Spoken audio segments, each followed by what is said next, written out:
Browns fans, are you ready to take your fandom on the road?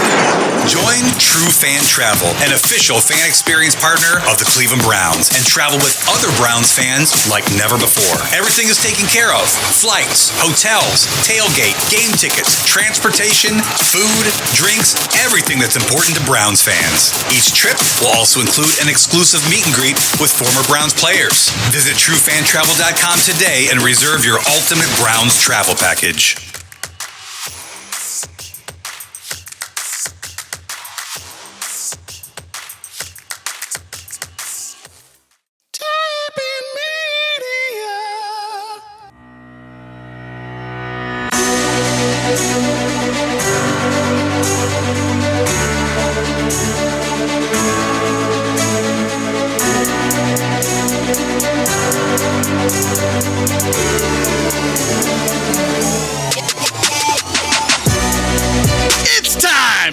For the Burning River Sportscast.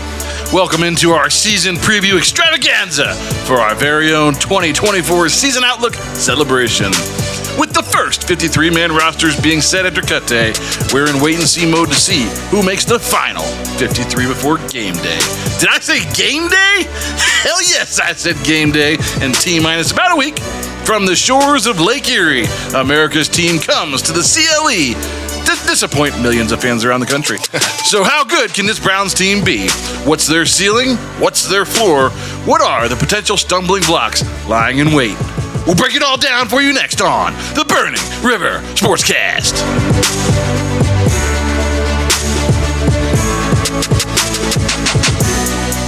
Don't miss Rachel me. You want to be sore? I'll make you sore.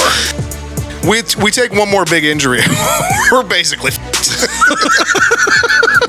Still don't put that push. Okay, yeah, you don't do that. I think DTR is a good-looking quarterback, and I think he's got a lot of promise. He's a good-looking guy. He's sexually attracted to him. I didn't say that. Nice. You're both kidding. You guys are both kidding me. I was not expecting this. Nice. Whatever. We'll call his There's agent. nothing wrong with that. We'll set something up. Yeah. Are you paying attention to our podcast, or are you in a fantasy football league? I can't do anything with this guy. I don't understand why he's even on the show. Bone, would you like to be the new co-host? Jamar Chase. Russell Wilson is ass. Beignets, too. Beignet. Yeah. It's because it's going to be the Big Easy. Yeah. I hear all the women are big and easy, too. Kenny, just because you're big and easy doesn't mean all the women are big and easy. You thought that was the best joke of all time. He can't stop laughing. I mean, if you're listening to this, he is like convulsing in laughter right That's now. terrible. It's his joke. He's laughing at his own joke. Who's the guy that you're sexually attracted to? Nobody. Who was that? He said he was good looking. Who was that? Nobody. It was a Browns player, right? That's a DTR. Was that? Don't know who you're talking about. He's a good looking guy. Next up, Week 19 at Cincinnati. Week 19? Week 19. Why did it? It's December 19th. What? Week 16. You guys got me all flustered telling me I'm attracted to DTR. There aren't even 19 weeks. I have the Browns winning 11-4. Bone, who do you got? Not 11-4. That is you What is happening right now? He loves DTR. Welcome into the Burning River Sportscast presented by the fine folks at Tappan Media. I'm Kenny Thunder. As always, seated next to the man who single-handedly caused all of the inflation and division in this country. That's right, blame him. Red Hot Ronnie Jams. Back on the board, the best sound operator in the game. A man who is not only a great father, he's a legendary lover. Bone, would you say you make love like a panther or more like a hermit crab? Oh, definitely like a panther. Oh, darn. Nice. Sleek, shiny, yeah. Full of aggression. You describe your lovemaking as sleek and shiny. And full of aggression. Back to Red Hot. Never saw that coming. Jeez. Where can our listeners find the dopest dope they ever heard on a podcast, as well as the unofficial podcast of Cleveland Browns backers everywhere? In the official podcast of the Mile High Browns backers, the Naples Browns backers, and North Jersey? The Browns backers of North Jersey. That's correct. You can find our podcast wherever you get your podcasts. I'm talking Apple Podcasts, Spotify, Stitcher, Amazon Music, YouTube Music, Pandora, iHeartRadio, Pocket Cast, Castro, Good Pods, and so many more. And don't forget to subscribe on YouTube, the only place that you can find our video podcast. And to check us out on Facebook, Instagram, and TikTok. Our handle for all those socials is at Burning River Sportscast. And we are on X, the artist formerly known as Twitter, as well, with the handle at Burning River Pod. And while you're at it, check out our merch, www.thetapandmedia.com/shop. Got all kinds of stuff in there. River gear, Chubb line, Brook Park Browns gear. Brook Park Browns. Let's go. Let's go. If you haven't bought it yet, you're wrong. Yeah, good stuff. Good stuff. We're adding something else today. What was it? GPO to one shirts. GPO to one. No, there's another one. It'll come to me. But anyways, today on the show, this is what you can look forward to. Unfortunately, we did have to reschedule our season preview party due to extenuating circumstances.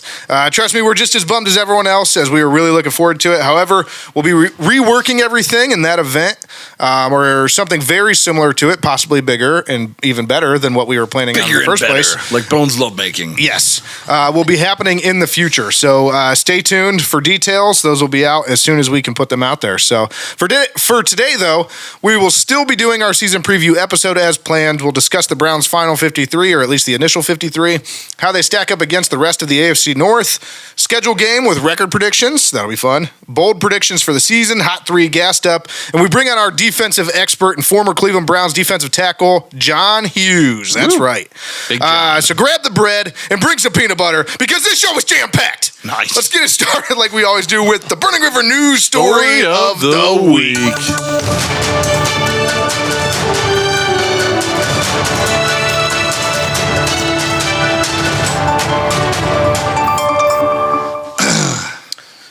Okay, so this week's Burning River News Story of the Week, there isn't one. You know why?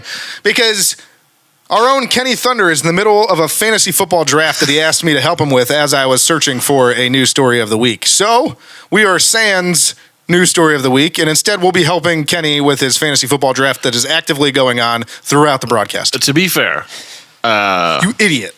Who schedules? I hate you. I asked 5 weeks ago for this group as a reprieve and a reschedule, and they were like, nope.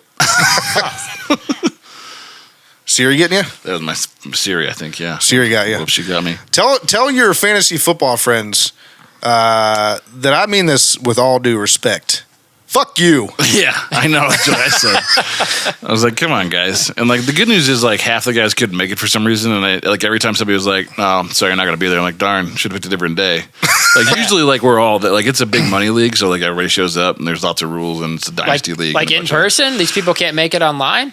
Oh, no, they're making it online, okay, but like right. it's usually like a big get together because Yeah. it's a big money league and it's a dynasty league. So there's a bunch of weird rules and stuff. And Not this year. like these guys have a rule book that is like thick like a textbook. Like it's so ridiculous. The league's been going on for like 20 years, and I got involved in it somehow, and now I can't get out because it's a dynasty league. Tell us the origin of your name in that league, your team name. Well, I was always one of my keepers is Nick Chubb, so I've been Hot Chubb Time Machine for most of my duration in the league, Nice. and I can't even remember what they changed it to last year, but they all got mad at me for some reason because they all expect me to suck because I took over a bad team when I came in, and it took a while to get my keepers right. Mind you, these are guys that wouldn't let you change days for our it was supposed to be a big event. Right. And so, again, F them. But go ahead. So they changed it to like I don't even remember, so like strip club douche or entrepreneur or something, or butt cheeks clapping on dollars, something weird. And so then I just ended up changing it to it burns when I pee. I like how you can't remember if it was strip club entrepreneur or butt cheeks clapping on dollars. It was something along those lines. Like, there was something, like it was super long, and I was like, "This is the dumbest name. You guys are so stupid." So now I'm just it burns when I pee. That's a good name. Yeah, I guess Strong name. But yeah, so no news story of the week. Thanks a lot. What's the name of this league? This is the Dog Pound Fantasy League. Real original, guys. Thanks a lot to the Dog Pound Fantasy League, all 5,700 of you. And with that, let me tell you about the Nick Chubb football giveaway. Woo. That's right. For the second offseason in a row, we are giving away some autographed Browns memorabilia. This year, I thought it was paraphernalia. last week it was paraphernalia. Now it's memorabilia. Nice. This year, Nick Chubb autographed football is what we're giving away. Right here. Autograph over there. You can see it, kind of. The lights are bright. But there are ways that you can get entered for this thing and get bonus entries, I should say, because there is only one way that you can actually enter to win this thing, and that's to be subscribed to our YouTube channel. And I'm not telling you have to subscribe to our YouTube channel. I'm just telling you I will be picking the winner from our YouTube subscribers. If you would like to win, you should be subscribed on YouTube. Yeah. And why wouldn't you be subscribed on YouTube, since it's the only place you can find our full podcast episodes? Correct. So head to our socials. Keep an eye out for more information. Learn how you can earn bonus entries. Get entered. Follow us on YouTube. There's a link in our show notes to the giveaway, as well as our YouTube page. I'm actually going to miss this when it's gone. It's a nice centerpiece for our anchor desk here. Yeah. It's the old 4-panel, 3 white panels, has the obviously the autograph, the embroidered helmet on the front, and then the embossing on the back that has all of the NFL championship dates and the establishment date of the franchise. It's a nice looking football. We might have to get another one. Yeah. And then one last thing before we get to the Browns, let me remind you to call the Burning River Sportscast Hot Take Hotline. Don't forget to call and leave your hot takes on the Hot Take Hotline. Remember, these are hot takes. We want hot takes. We want hot takes. We want hot takes. 330-227-8080. 330-227-8080. 330-227-8080. 330-227-8080. Call now. Operators are Not standing by. Now's the time to call, 'cause it's the beginning of the season. We want to hear your thoughts. We want to hear what's going on in that stupid little mind of yours. We want to hear just what's going on game day when the Browns are winning. Do you think weird things are going on in the stupid little minds of ours? Yeah. Yeah, we want to know. We want to know. Call and tell us. We're putting it out there. You guys might as well as well. That's right. Yeah, Put it yeah. out. Put it out there. Yeah. Put it out there. And with that, let's get into the Burning River Rundown. Put it on. In. I I knew what you were talking about. Don't miss Rachel me. Burning River Rundown.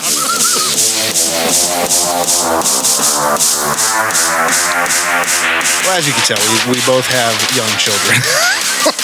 So many children. Either that or Kenny's just watching Miss Rachel for fun. It's not bad looking. If you watch her long enough. But anyways, let's start things off with the final preseason game that was played on Saturday in Seattle. The Browns lost 27-22. I will say this. It was probably the most entertaining of all the preseason games. Is that the right score? It's 27-22? I thought it was 27-22. That doesn't sound right. I feel like there was more points scored in that game. I apologize. It was a typo. It was 37-33.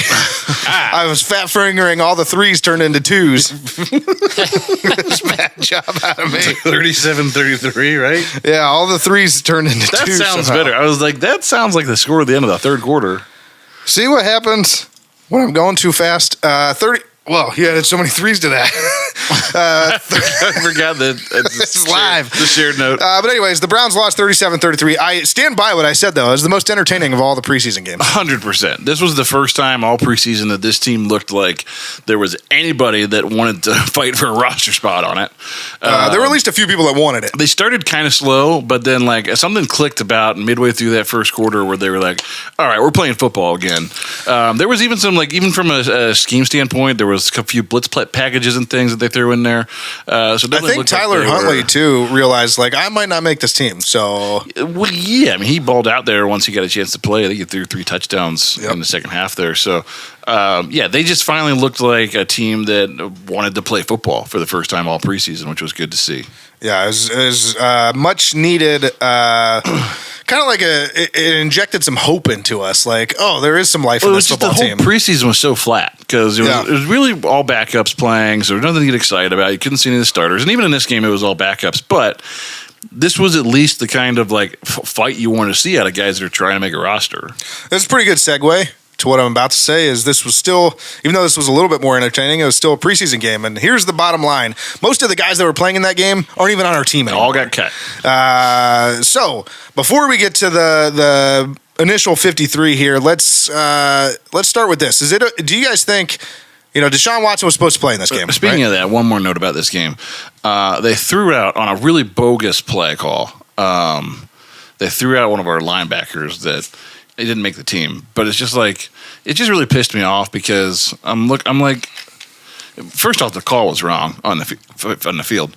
But also, it's like, this is a guy that's fighting for a spot on the team. Like, this is his audition, and you're going to toss him, like, after a personal foul penalty.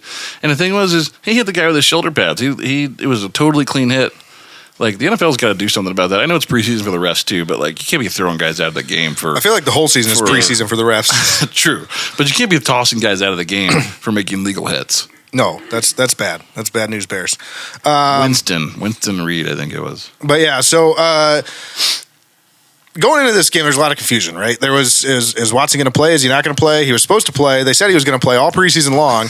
But then, all of a sudden, he had a little bit of soreness during the week in his Convenient arm. soreness. That's what it sounded like to me. It sounded like the coaches realized, oh, shit, this game's at 10 p.m. Eastern. We probably shouldn't. And we don't have any offensive linemen. We don't have any offensive linemen. Yeah. We probably shouldn't have our starting quarterback playing in this game. So you want to be sore? You want to be sore? I'll make you sore. But I don't know. I mean, what are your guys' thoughts? Like I said, so he didn't end up playing in any preseason games, and a lot of people are making a big deal about this, saying it's awful and whatever else. You guys have... You think one way or the other on that? Yeah, look, I think especially for contact guys, it's important for them to get in there and hit and get hit and prior to the season. I need my quarterback to get hit as little as possible, especially one that is coming off of a significant injury. I don't think it's a big deal at your quarterback because the quarterback really, like, he's game speed, but he's also working speed and timing routes with his receivers all week anyway. So, and frankly, none of those guys played. None of his starting receivers played. Right. In fact, most of his receivers haven't really been healthy during camp. So I think if anything, I'm just worried that, like, this unit hasn't practiced. The first 3 games of our season is our preseason. It's going to be for the offense, I think, especially because, Jerry Jeudy missed a lot of time. It's like, and Deshaun obviously had off days where he wasn't thrown at all. So this team as a unit has not had a ton of time. Obviously, there's still a week to go here where they're going to prepare for the Dallas Cowboys, but hopefully they'll have enough time to mesh. But it's also a lot of returning guys, too. Same offense. Like, we have stability for the first time in a long time, which is important, I think. But, yeah, I mean, look, we've said it all offseason. Deshaun Watson is your biggest question mark coming into this season. You don't know if he's going to be good, mediocre, or bad. And we still don't know. It's going to be like voting for Kamala Harris. Like, vote for me and see what I'll do. Bone, are you concerned at all? No, I'm not concerned. I'm happy they didn't play him. Like you said, the time difference, he already had limited time on the field with the guys anyways. Like a 1 series or 2 series against Seattle, what's that going to do? Yeah. He had some game speed stuff, I believe, against Minnesota when they were in town. And from everything I heard, that everything went really well with that. As far as we talked about practice stuff. So on last week's episode, like, why was it predetermined that he was playing in this game anyways? Like, to me, they made the right call because you look at the circumstances leading up to the game. You don't just say weeks ahead of time, yeah, he's going to play in week 3 of the preseason. It was kind of weird, honestly. Like, and that kind of was going around the NFL. A lot of starters played in week 3, which just was strange. It seemed strange to me. I know there was a fair amount of quarterbacks, especially that sat out in the entire preseason. But in general, it looked like most teams try to get their starters on the field in this 3rd preseason game. And I don't really understand why it was so important this close to the start of the regular season to put guys in harm's way. I don't know, but they did. And you brought up a good point there. So I couldn't find the actual graphic, but there was a graphic going around social media that showed like all the starting quarterbacks throughout the league that didn't play a single down in the NFL. And Deshaun Watson was one of like in the preseason.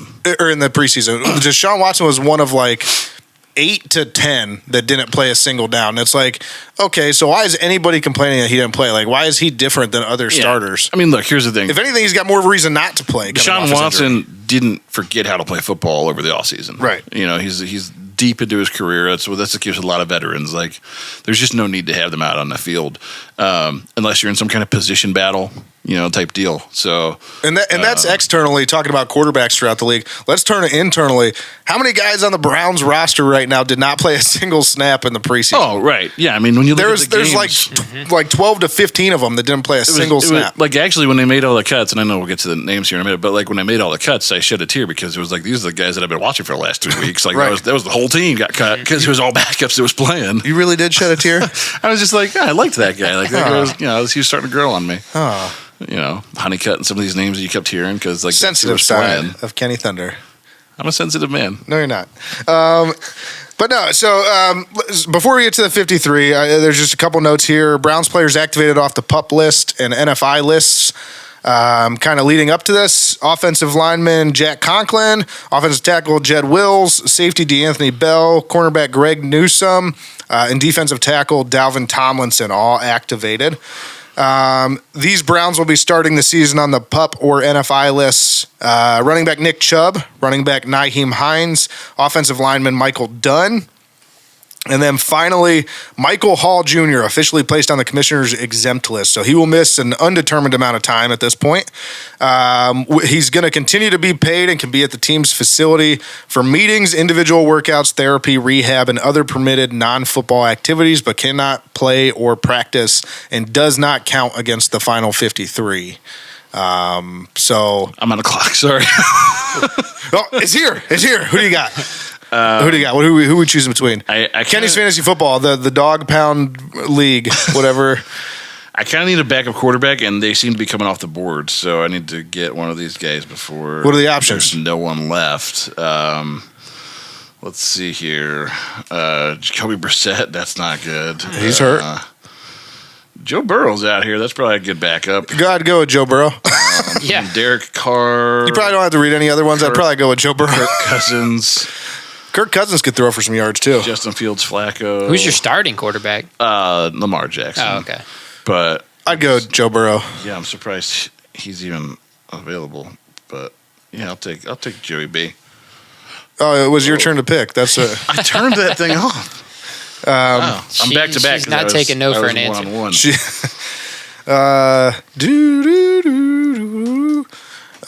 But yeah, so Michael Hall Jr. on the exempt list, at least for the first part of the season here. But so the Browns, they announced their final 53. Right, Bone? Sorry, what was that? I said the Browns announced their final 53. Yeah. So what we got to look at here is, are there any surprises is the main thing. So I think the biggest surprise to everybody was the running back situation. Dante Foreman and Aiden Robbins both got cut. And so that leaves us with just Nyheim Hines, who's not starting the season on the roster. Nick Chubb, obviously, who's out for the first 4 weeks. And then we have Pierre Strong and Jerome Ford are the only two active, healthy running backs. Yeah, I mean, I think this was like a sticker shock thing when it happened. They only have two running backs on the roster. It looks like Foreman will likely be back. It's more of a clerical thing. Obviously, they kept 4 quarterbacks, so they're going to move one of the quarterbacks. That'll open up a roster spot. So my guess is, unless Nyheim comes back and is healthy like in any day now, which according to Stefanski, it sounds like he's close. So if they feel good with just having Nyheim Hines back, then fine. But it sounds, to me, at least what I've heard, is that Foreman will be back relatively quickly, probably by the end of this week. All right. And then another one that I thought was a surprise, defensive tackle Siaki Ika got cut.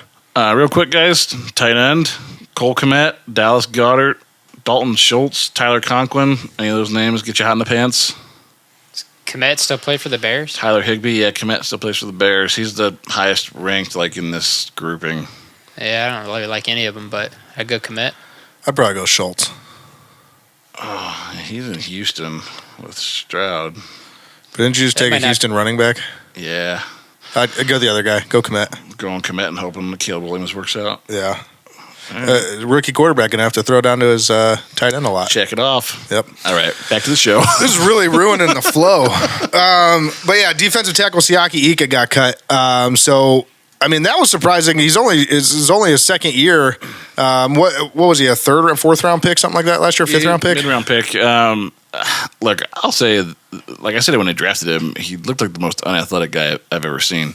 And he didn't play much more athletic than he looks. I've never seen a bigger, that big of a guy get just completely manhandled by so many people in my life. Like, you watch replays sometimes, and he was just getting tossed around. And my guess is, because he's an Andrew Berry draft pick, he's probably a guy they'll want to keep on the practice squad. You keep in mind, they can keep 16 guys around. So it's just a matter of, do they want to put him in a face of waivers? Obviously, they already waived them, so they don't care. But, I would think Siaki is one of those guys that makes his way to the practice squad.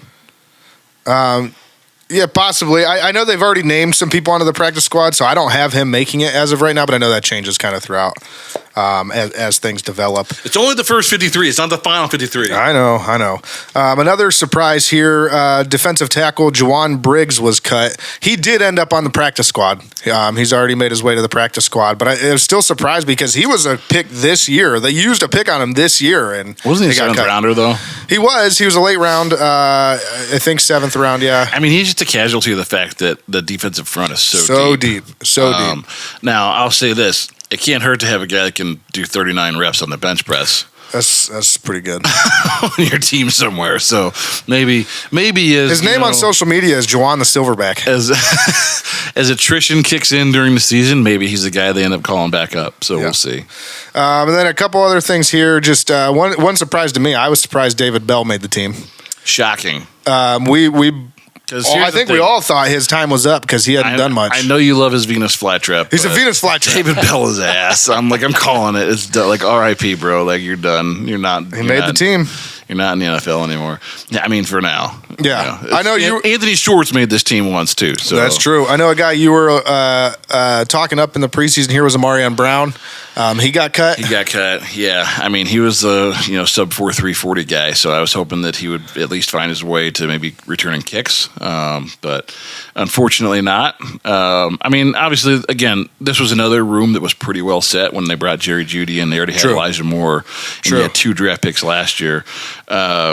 And Jamari Thrash came in and had a really nice preseason. Well, and he was one of the ones I was going to highlight a little bit later. But Jamari Thrash, I will say this: he's been probably the biggest surprise just as far as how well he's played in the preseason. I mean, he won whatever the preseason MVP award is for the Browns. I forget what they call it, but it's the Biletnikoff or whatever it is that they give to the best preseason performer, best linebacker. But yeah, he looked good in the preseason, and there's even like outside of Cleveland, there's some sports news stations here that are reporting that he's possibly like this year's Puka Nacua. So like he's getting attention around the league. Like people have seen him play and they think he's good. So I like Jamari Thrash. I think he showed a lot of promise. Good on him to make that squad with a packed wide receiver room. Yeah. Look. I think just hearing him talk in interviews is a very humble kid. So I'm excited about it. I think he has the potential to be kind of what they envisioned Elijah Moore being, but more of the gadget guy. But we'll see what happens. Yeah, and then I know staying in the wide receiver room, Michael Woods, Jalen Darden, and James Prochet all got cut. There was a lot of heartburn about those guys getting cut, and they're especially Mike Woods. They're all on the practice squad now, but I mean, really, none of those guys super impressed me. I mean, we were happy to have Prochet last year because he could at least catch a punt. Here's the thing. Here's the wide receiver room. Outside of David Bell, who we already talked about, the wide receiver room is Amari Cooper, Jerry Jeudy, Elijah Moore, Jamari Thrash, and Cedric Tillman. Which one of those guys are you getting rid of for one of these guys? David Bell. No. I said outside of David Bell because we already talked about it. Yeah, but even still, I'm just saying. But yeah, I mean, is David Bell? I mean, from who's better than David Bell even out of that group? I mean, I would substitute any of those guys for David Bell because David Bell's trash. But and you're really shitting on David Bell. I'm done with David Bell. Yeah, he can ride the bench all year. But none of those guys also. I mean, Michael Woods had that great touchdown catch at the end of the game from Huntley, where he snuck both feet inside on the goal line. But yeah, none of those guys were big dudes. Andrew Berry's got a receiver problem. The receiver room right now is okay, but he's got a receiver picking problem. I mean, think about the guys that these guys drafted: Anthony Schwartz, David Bell, Cedric Tillman. The jury's still out on Mike Woods. Like, who are these guys? What is he doing? I don't know. The only one I ever heard of was Prochet. That's just because he came in and caught punts last year. I did so well too at a time when we had terrible punt returners. Well, and I don't even think he was a draft pick. I think he was like an undrafted guy that we ended up signing. So AB's got some problems picking receivers. Yeah, he does for sure. But let's move back to the running back room. We've already mentioned it. Pierre Strong, Jerome Ford are the only two healthy ones. Naheem Hines on the reserve non-football injury list right now. Should start the season there potentially. And Nick Chubb is on the PUP list. He's going to be out at least the first 4 weeks. One note I had on this is Adam Schefter reported it, and looking back, I mean, hindsight being 2020, we all should have known he was going to miss the first 4 weeks most likely. Yeah.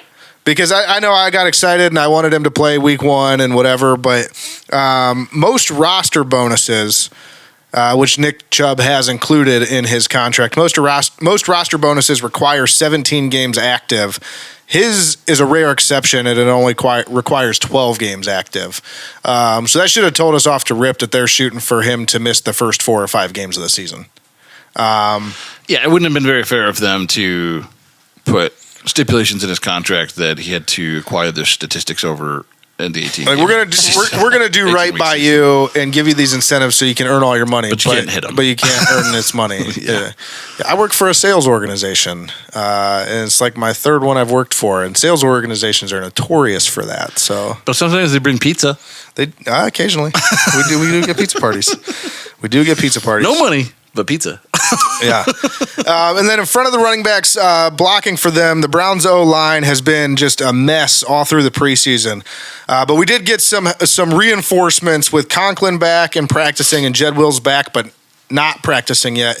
That wrinkle has caused reports to come out that Conklin will slide to the left tackle position to start the season.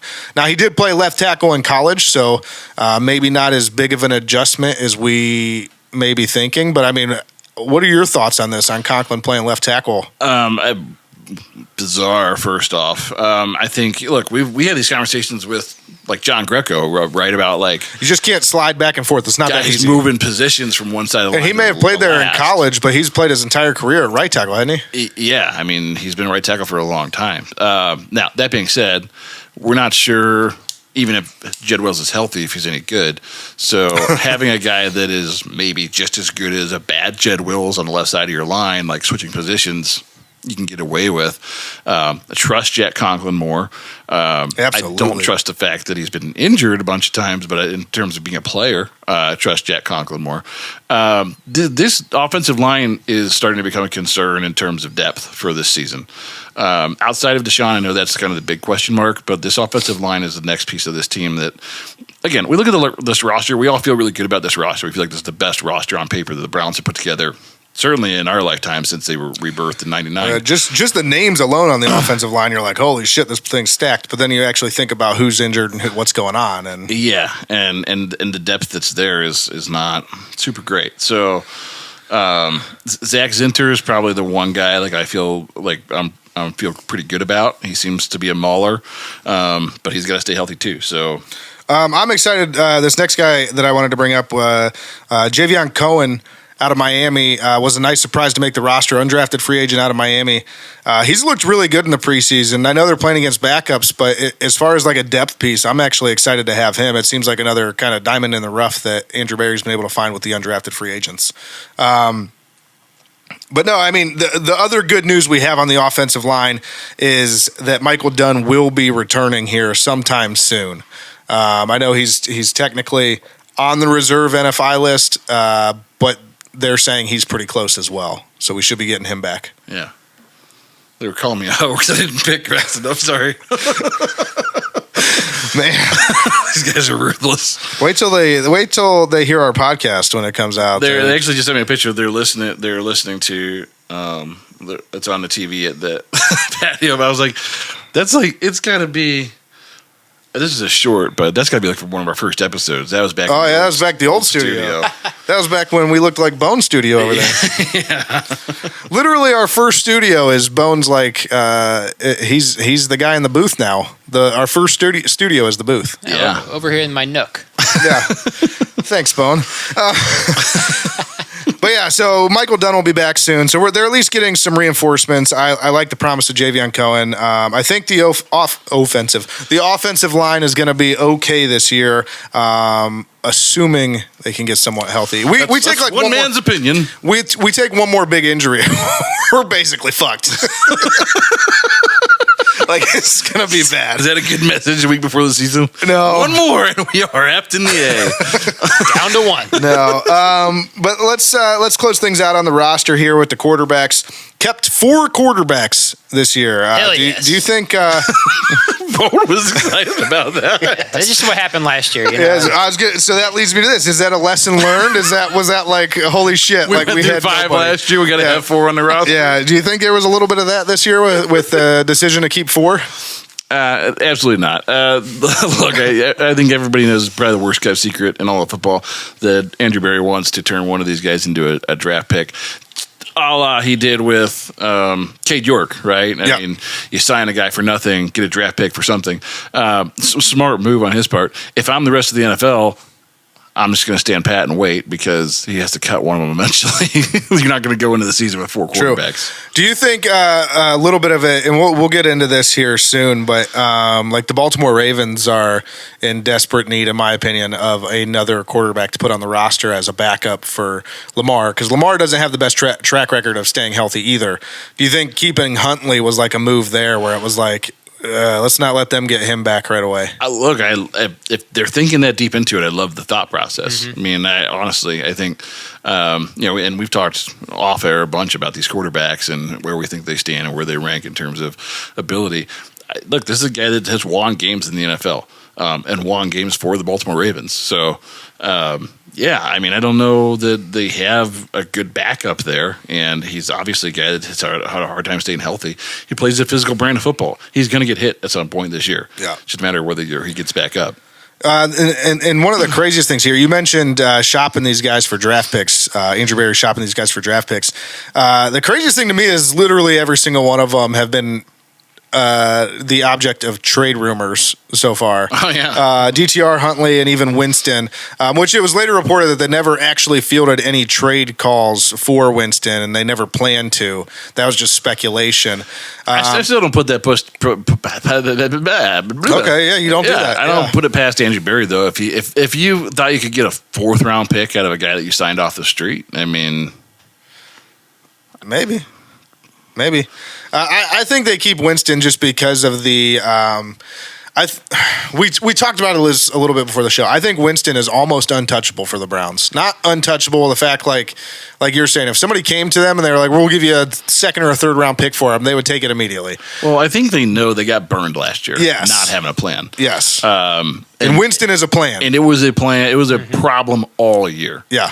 And you can't. This roster is too good. You can't waste another year of Miles, another year of Denzel, another year of partial Nick Chubb, with goofing around with not having a quarterback. At least if Deshaun Watson needs to miss a week or two to a sprain or his shoulder's not right yet, like you feel comfortable with a guy that was a 1st-round pick and is thrown for as many yards and touchdowns as Jameis Winston has.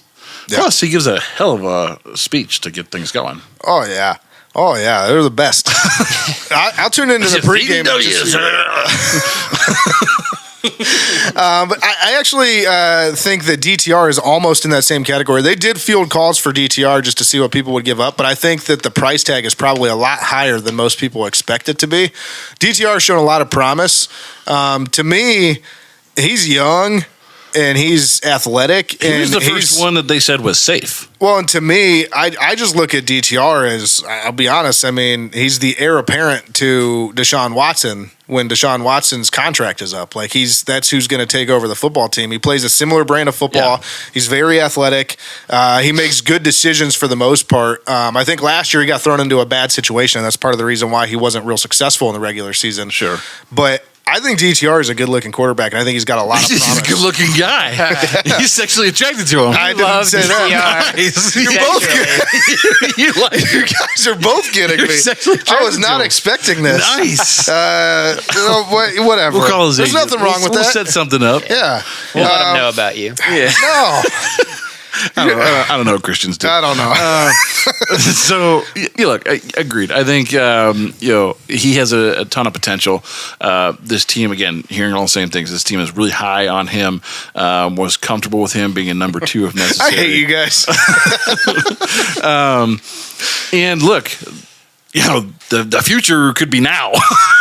You talk The past is past. The future is now. He could take over this year. They could be eyeing that down, saying, I mean, shoot, if Deshaun has another bad year, it's. I mean, let's say he plays all 17 games, but he's just not very good. He throws for 2,700 yards. Well, let's make it respectable. I mean, he's not let's say he throws for like 3,200 yards, but he throws for like 14 touchdowns and 18 picks. Like one of those years. He's probably not like coming a 10 back counts next year. Yeah. Like you're probably done with the Deshaun Watson experiment. Now how they get out of that from a cap situation, all the money, like it's going to be tricky. They're going to do some kind of contract buyout with him, But again, my point is the past is past. The future could be now with DTR, maybe by the end of the season. So yeah, I agree. Yeah, we'll see. But no, so I mean that's the only things that I had as far as items for the 53 so far. Not a lot of surprises really. I mean just the handful that we already talked about. Did you guys have anything that jumped out at you on the 53? The other thing, I don't know we touched on this at all, but the tight ends being thin with only two tight ends. When we like to run multiple tight end sets all the time. It seems like as the roster kind of fleshes itself out, that might be another position that they add to at tight end. Outside of that, look, I think this was, you knew just looking at the preseason roster, like most of who was going to get cut. And there were very few surprises. Again, we talked about like Foreman. We think he'll probably be back.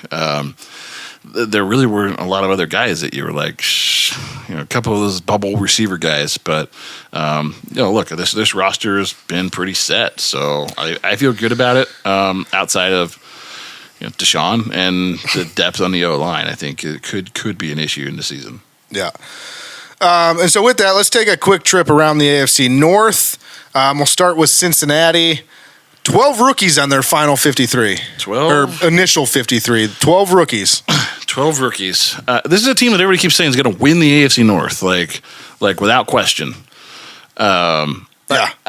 You turned over almost a quarter of your team with guys that have never played a down in the NFL, and somehow they got better this offseason. They're so much better. I mean, they're better because Joe Burrow is somewhat healthy, I guess. We'll see what happens. I mean, I just picked him in my fantasy league, so hopefully he's great. Yeah. But yeah, I still don't know where where the world is seeing this influx of new talent that is going to take them to the next level. What Mike Gesicki, is that the tight? That's what's taking you to the next future. Level? That's the past is past. The future's now. It's Mike Gesicki. It's Mike Gesicki. I mean, honestly, what if Gesicki just goes off number one tight end in fantasy football this year? Maybe I'll draft him next. Yeah. I think there's just a general love affair of Joe Burrow in the NFL. I think you're because probably of the 1 year he took him to the Super Bowl, which is a great resume. Don't get me wrong, but I thought he was completely average last year. Maybe he had a hurt hand. He was whatever hurt that was. But he was hurt for most of last year, and Jacob Browning played pretty well in his stead. But do they still have him, Browning? Yeah, and they got his wife too. Yeah. She's the best part of that Cincinnati Bengals team. The entire team? The whole team. Yeah, his wife. She's nice looking. She's easy on the eyes. Who do they got running the ball? No more Joe Mixon. I think it's a stable of Joes. Just a bunch of. No, they got a name. I don't think it's a good one. Keep going. Are you looking it up, Ronnie? Yeah. All right, I won't. Sorry, I'm on the clock right now, so I can't look it up. Why do you keep doing this to us? Zach Moss is who they got. Yeah, Zach Moss. Yeah, he's great. Okay. Yeah, because he could win a starting job in Buffalo. He's going to be good in Cincinnati. Yeah. Good work. So I take it back. They don't have a name. And then they still have Jamar Chase. They came out yesterday, Sunday, which was 8:27. They came out and said,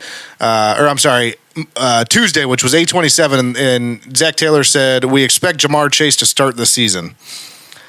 We expect him to practice the rest of the way through and start the season for us. Well, today, he didn't practice. So Jamar Chase is once again holding in Holding out? Holding in? He's holding in. I have thoughts on Jamar in a second, but Tank Dell or Jackson Smith and Jigba? Jackson Smith and Jigba. You feel good about that? Or Tank Dell is pretty Tank Dell's got C.J. Stroud thrown to him. He's also coming off a big injury, and they've got a crowded wide receiver room. They got rid of Noah Brown. Yeah, but they picked up somebody else. Why do you keep doing this to me? I'm not the guy. Totally just side-checking the show. I hate you. This is the worst thing that's ever happened. If you ever do a fantasy draft ever again during our show, I will kill you. I've been trying to not do fantasy football anymore. This is my last league I'm down to. Yeah, it should be. So Tank Dell is not their primary dude down there? No. I feel like he's one of them. I feel like he caught for 1 million yards for 4 straight weeks, and then they've got Stephon Diggs. They brought in Diggs. And Nico Collins. Yeah, but Diggs is going to see a lot of double teams, so I'm just telling you, I wouldn't take Tank Dell out of those two. You take Jackson Smith and Jigba first? He's the 2. Yeah. Tank Dell is not even there he is. He's their number 3 receiver. And he's a Buckeye. We like Jigba Buckeyes. It is. Yeah. Oh, every time I turn it off, it turns back on again. Why does that lady sound so sexual? You're on deck. I don't understand it. You're on deck. It sounds like she's saying you're on dick. Are you paying attention to our podcast, or are you in a fantasy football league? I can't do anything with this guy. I don't understand why he's even on the show. Bone, would you like to be the new co-host? Jamar Chase. Look, this is Look, here's the thing. Jamar Chase, you're not going to cut Jamar Chase. He's one of the best. Let's just say, just for argument's sake, 3 receivers in the league. Ish, probably. Yeah. You're not going to move on from him. So with 2 years left on his deal, you either say we pay him this year and we can get a discount going forward because whoever is going to get paid next year is going to reset the wide receiver market again. Yeah. Or you can wait until he has another bomb-ass year this year and the receiver market gets a reset next year and end up still making him the highest paid receiver in the league. I say those are your choices. I say bite the bullet now and just take the hometown discount, but I guess I'm not writing the checks there. So maybe they're cash poor in Cincinnati. Everything else in Cincinnati is poor. Do they need an Andrew Berry? He knows how to play with the funny money. They need something. I don't know. The longer this drags on, it can only be good for the Browns. Maybe the governor of Kentucky can give him a loan. I was just thinking the people of Kentucky could pitch in. Yeah, yeah, absolutely. Because we all know Cincinnati is Kentucky. Yeah. And then next up here, Baltimore, still huge concerns on the offensive line. It's kind of the same story as the Browns are having right now, except we have a lot better players that are not healthy. So they're in an even worse position than we are. And then on top of that, they only kept 2 quarterbacks. I kind of alluded to it earlier, but were they banking on us releasing Huntley? They were like, they might be. They were like, well, we'll just keep 2 because we're gonna get Tyler Huntley back. So it is what it is. And then finally in Pittsburgh, Pittsburgh kept 8 defensive linemen in a 3-4 scheme. That seems like an odd move. It's a lot of defensive linemen to keep in a 3-4 scheme. I don't know. Their defense is always good. Go through them, Yeah, I don't know. I just think that that's enough. That's a lot, but that's enough. That is enough out of you. They did name Russell Wilson the starter. Oh yeah, that's what I'm talking about. So I know Bone's gonna say Russell will tussle, but he still will. I still think Justin Fields starts by week 4. Nonsense. That's my opinion. Nonsense. Because Russell Wilson is washed, and he will continue to be washed. Russell Wilson is ass. I just don't want it to happen, but man, he's just gonna have a re-emerging career in Pittsburgh. It's gonna be terrible for us. Bone, you got problems, man. Their offensive line also continues to struggle. What? I just drafted a kicker in the 7th round. What's wrong with? They're gonna be so mad. And then, so for why do you keep derailing the show? Sorry, that's my last pick for a minute. For the Steelers, let's just quickly go through this one more time. They kept 8 defensive linemen on a 3-4 scheme. Suck. Russell Wilson is the starter. Suck. Justin Fields is the backup. Suck. The offensive line continues to struggle, and the wide receiver room is a mess. Suck. So everything in Pittsburgh sucks. There's a dumpster fire over there. Dumpster fire. And they'll still be 500. Everything in Pittsburgh sucks except Russell Wilson. Bone loves Russell Wilson. Russell will tussle. Yeah. Yeah, look, I don't know how long the Russell thing's going to last in Pittsburgh, right? My guess is Justin Fields is a starter by midseason. That's what I said. Week 4, though. That's my guess. But anyways, that'll do it for the AFC North. Let's go ahead and get into the hot three. Woo. I'm the smoke in the sky. I'm the gas in the tank. Gonna turn it up, turn it up. Hot three. Yeah, the hot three. So this, again, just I'll stop explaining it probably after this week. But this is a new segment this year where we pick a category and we all have to give our hot three or top three in that category. From there, you guys can tell us who's right, who's wrong, what we missed, all that good stuff. Just comment on social media when I post it. This week, though, with college football starting, I thought we'd stick to that theme. So we'll do the top college football games of all time. Just don't get married on a college football day. No, people get mad about it. Yeah. I'll go ahead and start this week. So number 3 for me, and remember this is 3, 2, 1, 1 being the hottest of the hot three. The hottest. 3 for me is the game of the century. That was the game in 2006. Unbeaten number 1 Ohio State 11-0 versus unbeaten number 2. That team up north 11-0 at the Shoe. They moved the game later because of all the hype surrounding the game. It's one of the only times the game was not played at noon. One of the most, it was to this day, it's one of the most watched regular season games of all times. Ohio State went up early, team up north, didn't go away, stormed back in the fourth quarter, almost tied it up, they scored a touchdown late and tried to do an onside kick to get back into it. But Buckeyes ended up winning 42-39. Complete shootout, absolute wild to watch. Over 900 yards of total offense in this game. So it was just nuts. Do you guys remember this game? Michigan sucks. Oh yeah. We were in one of our friends' basements watching it. Yeah. I know Bone was there. I think you were there too. Yeah, we sure were. Yeah. So let's see, and that was Good 2006. times. Yeah, we were late high school there. Yeah. Nice. Number 2 for me, Ohio State versus the University of Miami in the 2003 Fiesta Bowl. That was the national championship game. The Buckeyes were not given a chance in hell to win this game. Like this was the year that the U was the U. Like they were the U at this point. Willis McGahee got his knee blown out in the first They were quarter. the returning national champions. Yeah. And that kind of turned the tide as when Willis McGahee got his knee broken out. That was the first significant injury I'd ever seen on TV, probably. Where his knee just went completely backwards. You're like, what? And they showed it like over and over again. Nasty. I have a Sports Illustrated from the following month just highlighting the national championship game, and there's just a still shot of his knee completely backwards. I was like, those were the days when we just like showed everybody the injuries. Like, Yeah, like we weren't alive when Theismann's leg got busted off. But No. like this was probably this was our generation's Theismann. Like, oh yeah, yeah, but well before Alex Smith, but yeah, well, because that was like Theismann. the Alex Smith thing is still weird though because it happened to the date on the anniversary of the Theismann thing. So I think there was Like the same spot in the field, cosmic like all that forces stuff. at play. Yeah. But yeah, anyways, the play by Maurice Clarett to hawk down and strip the ball out of Sean Taylor's hand One of after the- Craig Krenzel threw an interception in the end zone. To this day, I tell everybody that's the single greatest football play of all I've time. ever seen in my entire life. Of all It was time. insane. hands down. Insane. Like Hands it down. completely saved the game for the Buckeyes. And the Buckeyes ended up winning this game 31-24 in double overtime. overtime. That play was absolutely insane. It was just so crazy. stupid. And it was Sean Taylor. Like, it wasn't a nobody. It was Sean Taylor.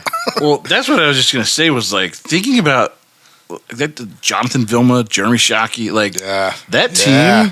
I mean, Ken Dorsey, who's our coordinator now, Yeah. right? Yeah. I mean, like that team was stacked. He's Kellen going to watch. Kellen Winslow, yeah. He's going to watch our show this week and be like, "Oh, sons of bitches." I mean, the guys that were Sorry on about that it, Kenny. team, Still talking about it. the guys that were on that team, Just man. stacked, and we beat them in double overtime. Craig Krenzel just Yeah. haunts their memories Oh, yeah. forever. And then number 1 for me is Texas versus USC, the 2006 Rose Bowl, which was also a national championship game. I was also just gonna say, like, it wasn't like the Ohio State team was a bad team. I mean, they had some No, talent. they were very That was Chris underrated. Campbell's, like, I think Yeah. freshman or Yep. sophomore season. Like, Yeah. there was that Mike Vance was a wide receiver then. I think like they had some real talent there too. Yeah, I mean they were very good, but they just like I On said, top of just Maurice coming Clarett. into this game, like that whole season, nobody gave anybody a chance against Miami. no. So, and then number 1, Texas versus USC, the 2006 Rose Bowl, which was a national championship game as well. USC came into this game being hyped as the greatest college football team of all time.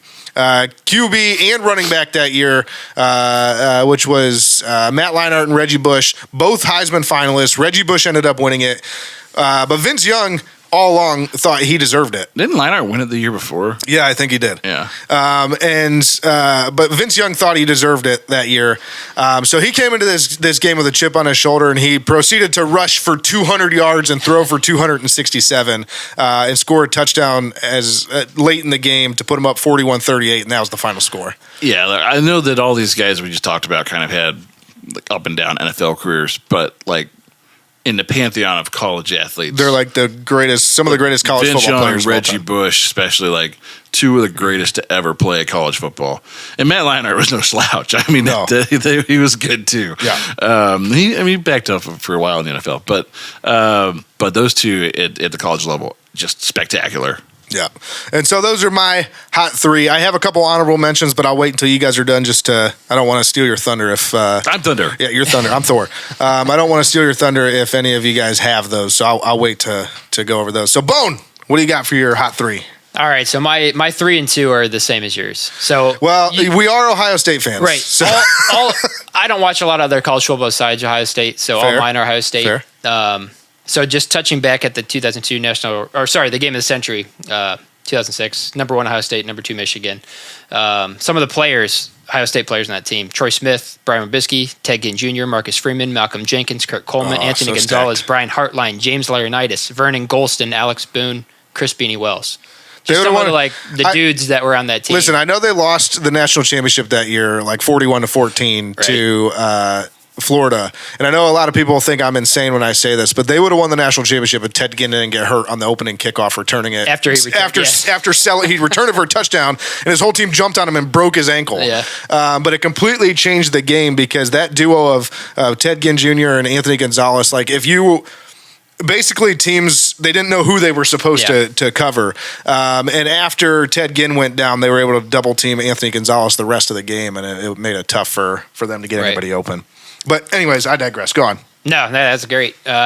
So then number 2, the Fiesta Bowl 2002 National Championship. Hell yes. Just a few other players we touched on, a few. Mike Dustin Fox. Yeah. Craig Krenzel, you've already said. Chris Gamble, Michael Jenkins. Maurice Claret, and Santonio Holmes was on that team as well. Santonio Holmes, he's one of my favorite receivers of all time. Just some of the big studs on the team at that time. Yeah. And I was looking at the roster, like Troy Smith was a freshman on that roster, which I thought I didn't even think about that, but just some other guys who kind of emerged later on. And then my number 1 game isn't even. Kenny's. You're so. I hate you. What's your number 1? All right, so number 1 is the first year of the college football playoff where we played Alabama in the first round, and we just freaking whooped on them. Just humped them. Like it was like a thrashing. The score doesn't necessarily show that, but we handled Alabama when Alabama was coming in with all the hype. We were the underdogs, and Cardell Jones just lit them up. Cardell Jones lit him up. Ezekiel Elliott, I think, ran for like 230 yards or something stupid. Yeah, that game was just a blast. It was so much fun. I had to make my picks, man. I had to back to back. Kenny's making picks still. Yeah. No, that game was fun, and we went on to win the national championship. But I feel like the game versus Alabama, That in was the the first national round, championship. was the national yeah, championship. because we ended up playing Oregon, who Yeah. we I don't even think that was a game. I think we beat them pretty handily. Yeah, so it was a butt whooping. yeah, so love a nice. good I like it. bump. I like it. Kenny, what do you got? Are you too busy drafting? You can't. I just went back to back. Would you like to join the show? I'm back on the show. Are you back on Burning River I'm Sportscast? back at the Burning River Sportscast. What do we do? Facts for days? No. Oh, it's hot 3. Hot 3.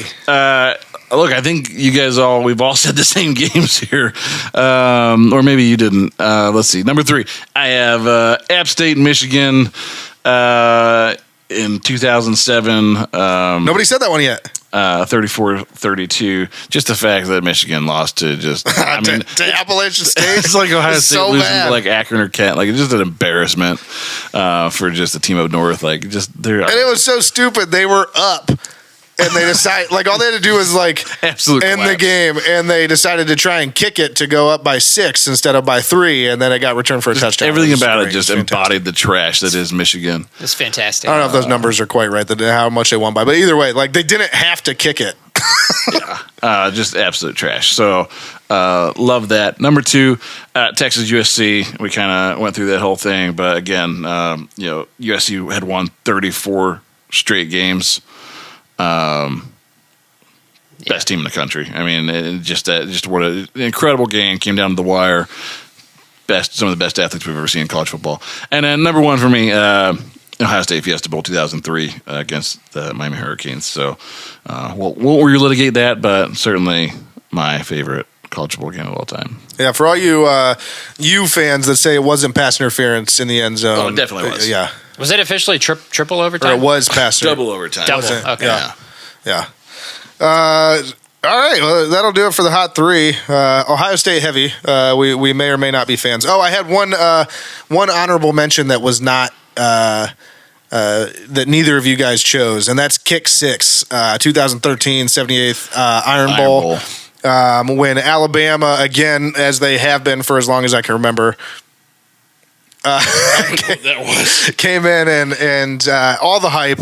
Talk about them being the best team in the country, and Auburn. What is happening right now? And Auburn, as time expired, Alabama was kicking a field goal, and they fielded the field goal because it was short and ran it back 109 yards for a touchdown to win the game. Wow. Yeah, that was pretty good. Yeah, so that was fantastic. But yeah, that'll do it for the hot three. Let's go ahead and take a quick revenue break, and then we'll get here and talk more Browns. Towpath Distillery. Towpath Distillery, an award-winning craft distillery located in Akron, Ohio.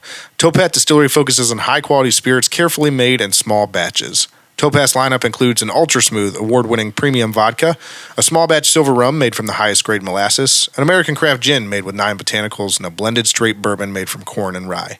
Towpath Distillery, now available locally and in 46 states. Visit towpath-distillery.com to place your order online or find an OHLQ retailer near you. Towpath Distillery, handcrafted, award-winning, small batch, local, and family-owned. All right, before we get into the season preview here, I do want to talk about an event that we have coming up, and that is the New Orleans trip as the Dog Pound takes over New Orleans. Hell yes. We'll be going with True Fan Travel. And basically, if you don't know what True Fan Travel does, they put together travel packages to make away games home games for us, is basically what they do, right? That's right. So all-inclusive. All-inclusive travel packages to away games, a bunch of events that are exclusive for your team's fans. They're an official partner of the Cleveland Browns, official travel partner of the Cleveland Browns. Is that what it is? Official fan experience partner of the Cleveland Browns. But this event includes optional round trip, private charter flight, 3-night stay at Renaissance New Orleans Père Marquette French Quarter, a welcome party. That's an all-inclusive cruise down the Mississippi River with the Dog Pound, a Q&A with Kevin Mack, a pep rally the day before, all-inclusive tailgate the day of, and tickets to the game at the Superdome. Not to mention on-site trip coordinators to handle any questions or issues that may arise along the way. So this thing's going to be lit. We're pumped because we've never been in New Orleans. We're so excited for New Orleans food. Kenny, Bone, tell them how excited you are. Cannot wait for this trip. It's going to be an absolute blast. Obviously, True Fan is taking care of everything for us, so we just get to enjoy the ride. And by enjoy the ride, I literally mean a boat ride down the Mississippi. Hell yes. With the Dog Pound. It's going to be a hell of a time, hell of a tailgate. We can't wait to go. I mean, I wish that it was earlier in the season, but this actually will be good because it'll be like almost Thanksgiving for us. Yeah. So the weather will start to be getting cold and shitty, and we'll get a chance to go somewhere a little bit warmer. Yeah. It'll be fun. Yeah, that's why I'm excited. Yeah. No, I mean, there's a lot of things I'm excited about this trip, but that's one of the main beignets, things. too. Beignets. Beignets. Aside from getting to go to the Superdome, which is going to be badass. Super Bowl's gonna be there this year. We get to explore the city a little bit. Yeah, trip down the Mississippi River. I mean, this trip's going to be awesome. It's going to be dope. Honestly, I got to start prepping. Like, we got to find like some restaurants and stuff. Yep. Like, we got to start figuring this out. Like, what are we going to do in our spare time? Because I'm sure there's a ton to see. Sure. Oh, yeah. And if we're trying to figure it out while we're there, we're going to be traveling crowds. Yeah. No, I mean, I'm getting so many beads. you probably would too. What are those double D's? But anyways, True Fan has trips to Las Vegas, DC, and Denver, along with the New Orleans trip this year. So I know the Las Vegas trip is a big one for them. That's their kickoff of the True Fan Travel experience. It's coming up here very soon. It is at week 3. We play schedule game here in a minute. Let me look. Week 3. No, it's not week 3. It's week 4. It's week 4. Week 4, they'll be going to Las Vegas. So that's another one. Check that out. Buy tickets to that. Buy tickets to New Orleans. We suggest New Orleans because we'll be there. But Las Vegas is going to be super cool too. I know they're attempting to do things with like the Browns backers groups out in those towns too. So, this tailgate could be absolutely massive. Yeah. Going to be a lot of fun. So check all that stuff out. Show notes is where you'll find the link to all of those trips. All right, let's go ahead and get into it. The season preview and predictions. Uh-oh.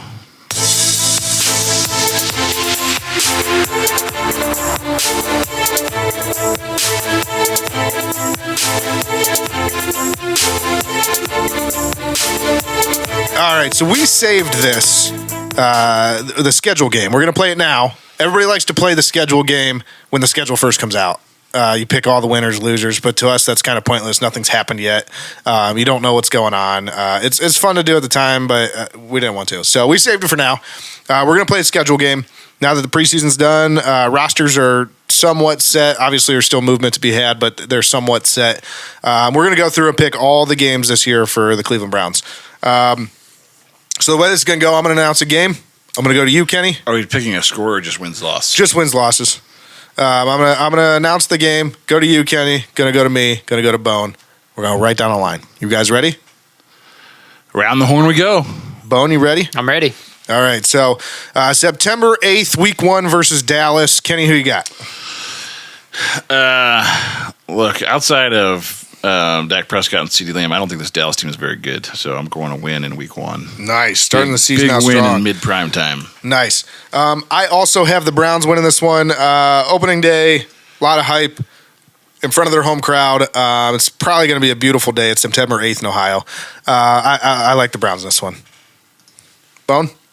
I also like the Browns. I expect our defense to show up and just put on a clinic. Nice.